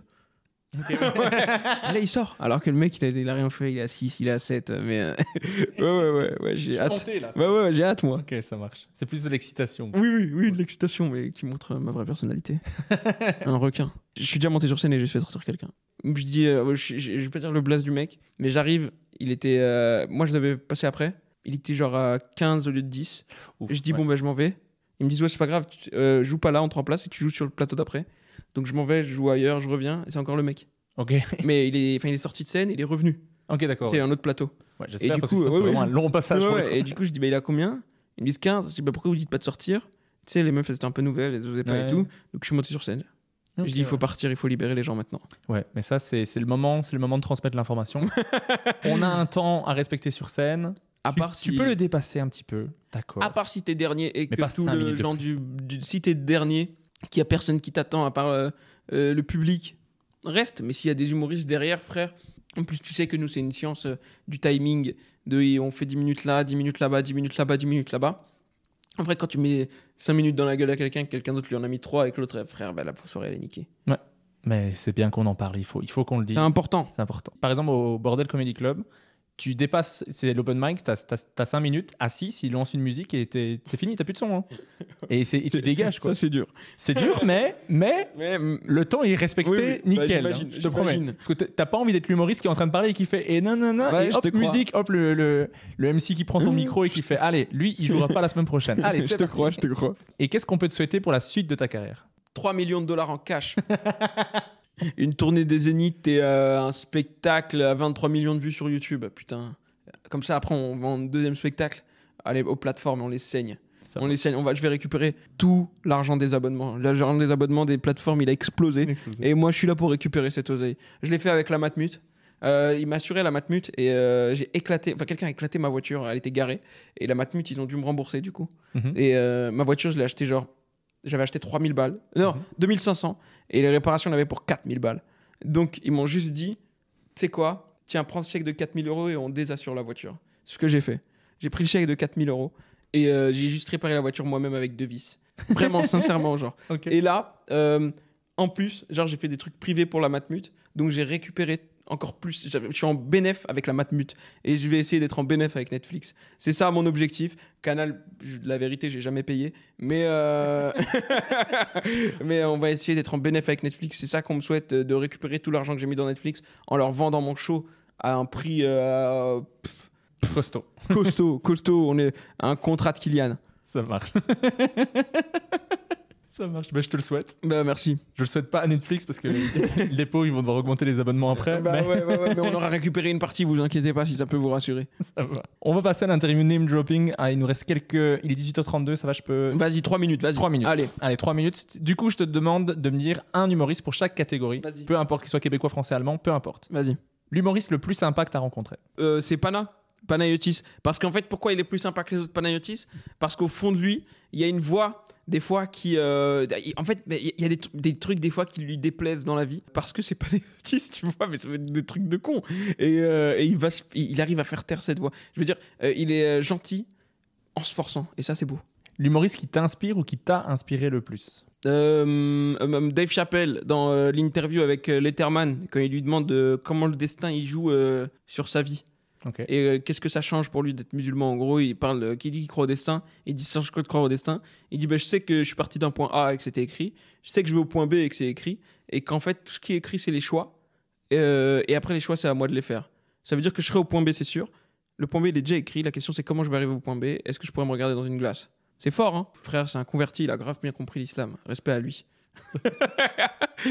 L'humoriste qui pour toi joue le mieux, celui qui vend le mieux ses blagues par son jeu. Le mieux, je sais pas, mais quand tu me dis ça, j'en ai un qui me vient en tête comme ça. Moi, celui que j'adore regarder jouer ses blagues, c'est Bambi. Samuel Bambi. Okay. J'adore le regarder jouer parce qu'en fait, c'est un gars du jeu à la base. C'est pas un gars du stand-up, c'est devenu un gars du stand-up après. C'est plus un gars des sketchs. Et vraiment, il te l'a fait 500 fois, il te l'a fait 500 fois pareil. Ça, c'est un truc que je respecte. C'est vraiment un comédien accompli. Ouais. L'humoriste qui, pour toi, écrit le mieux.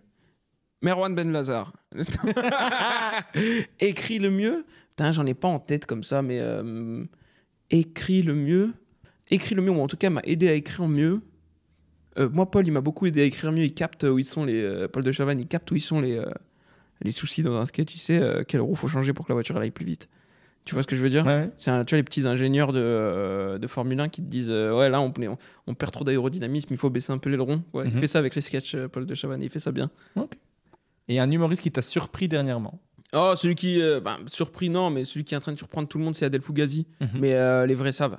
Moi, je regardais pas trop, mais je savais que c'était bien. Et là, les deux trucs qu'il a postés, pour le coup, dans cette énorme catastrophe qu'est Comedy Club, il a été... frère, c'est grave. Hein. Mais j'adore Eric et Ramsey, mais c'est grave. Mais non, mais pour le coup, il sort du lot et tout, et ça fait plaisir. C'est pas une surprise, mais c'est l'humoriste surprenant du moment. Non, ouais, mais il est vraiment bon. Bah ouais, j'aime bien Adel. Bien joué, de ouf. Maintenant, je te demande de choisir entre deux humoristes. Vas-y. Lequel des deux te fait le plus rire? Vas-y. Entre Judah Friedlander et Sam Morrill. Judah Friedlander. Ok. Il est... Le côté, genre, on dirait qu'il sait même pas qu'il est comique. Sur scène, quoi. On dirait on dirait qu'il sait pas qu'il a un micro et que des gens l'écoutent. Ça me fait trop rire. Mais ça, franchement, c'est quand tu dis c'est possible quand tu le vois. Mais très très fort. Entre Dave Chappelle et Chris Rock. Oh, c'est dur. Je crois que Dave Chappelle, il a mieux tenu la longueur. Je suis désolé. Mais au début, Chris Rock, c'était vraiment injouable. Hein. Chris Rock qui fait des allers-retours sur scène très très vite avec des gros costumes trop larges pour lui et qui répète 8 fois la prémisse. Il était injouable à ce moment-là. Entre Roman Frécinet et Kairon. Bullet Control 8 fois. 8 fois Bullet Control. J'avoue. Entre Roman Frécinet et Kairon. Oh, en fait, sur scène, Roman Frécinet, mais dans la vie, Kairon. Parce qu'il fait des trucs trop graves. C'est un zinzin, genre. Je peux pas donner d'exemple, mais il faut l'interner. Et moi, ça me fait trop rire. Genre, des fois, il me dit des trucs, et tu sais, c'est un ancien et tout. Donc, je peux rien dire. C'était mon frère. Il s'occupait de moi au collège. Donc, t'as vu, des fois, je peux rien dire. Mais je dis, c'est vraiment ouf. Genre.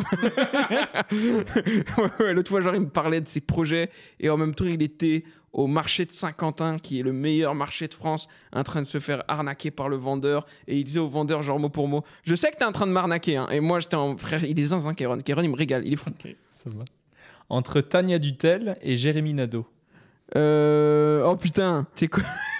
Non, Jérém, c'est. Mais... Attends, le choix, il est dur. Hein. Non, mais Tania Dutel, elle a quand même un sens de la rupture qu'elle use en plus, elle l'use un max, hein, son sens de la rupture, de finir les blagues un peu de façon abrupte, etc., qui est très très fort. Et tu vois, Jérémy Nadeau, il aurait pu rentrer dans la catégorie des gens qui jouent vraiment bien leurs blagues comme Bambi. Hein. Mais, putain, Joker. Ça marche. Entre Douli et Adel Fugazi. Douli. Entre Rémi Boy et Ray Mendes. Rémi. Entre Fari et Jason Brokers. Fari. Entre John Sulo et Panayotis Pasco. John. Ok. Et frère, j'ai passé une semaine avec lui, il avait la tourista. John. 100 fois. J'adorerais qu'il écoute ce moment et qu'il se dise ah waouh quand même Panayotis putain c'est sympa cool le compliment et après que tu balances le truc sur la touriste. Pana il écrit très bien. Ouais. Il aurait pu être dans la catégorie de ceux qui écrivent le mieux. J'avoue. J'ai posé toutes les questions que j'avais à poser. Il m'en reste une toute petite dernière. Ouais. C'est qui est-ce que toi tu aimerais entendre dans le prochain épisode? Qui je dois saigner sa vie et les détails de sa vie? Seb Melia. Merci à tous d'avoir écouté. Merde. Non, tu vas pas le mettre. Ouais, je peux le mettre. Arrête. C'est toi qui l'assume, c'est toi qui l'as dit. C'est toi qui l'as dit, moi j'ai rien fait. Vas-y, chicho. Chaîne tous les détails de sa vie. Allez, bon courage avec ça. Il y a déjà des gens qui font ça s'appellent des avocats. Oh, wow. Allez, merci à tous d'avoir écouté ce podcast. Alors, je peux faire la clôture du podcast? Vas-y. Il y a une tradition où je dis ce que je veux? Non, vas-y. Merci à tous d'avoir écouté ce podcast. Il est 18h40. Je suis sur scène dans 20 minutes pour jouer mon spectacle. Je vais peut-être aller aussi accueillir ma première partie qui est Sarah Lélé. Trop bien. Ah, trop bien. Je sais pas si elle est là ou pas. Donc, on va aller s'occuper de ça. Il faut que je dise 2 mots au régisseur. Bisous tout le monde. Et ratez pas le prochain épisode. J'ai l'impression qu'il va être croustillant.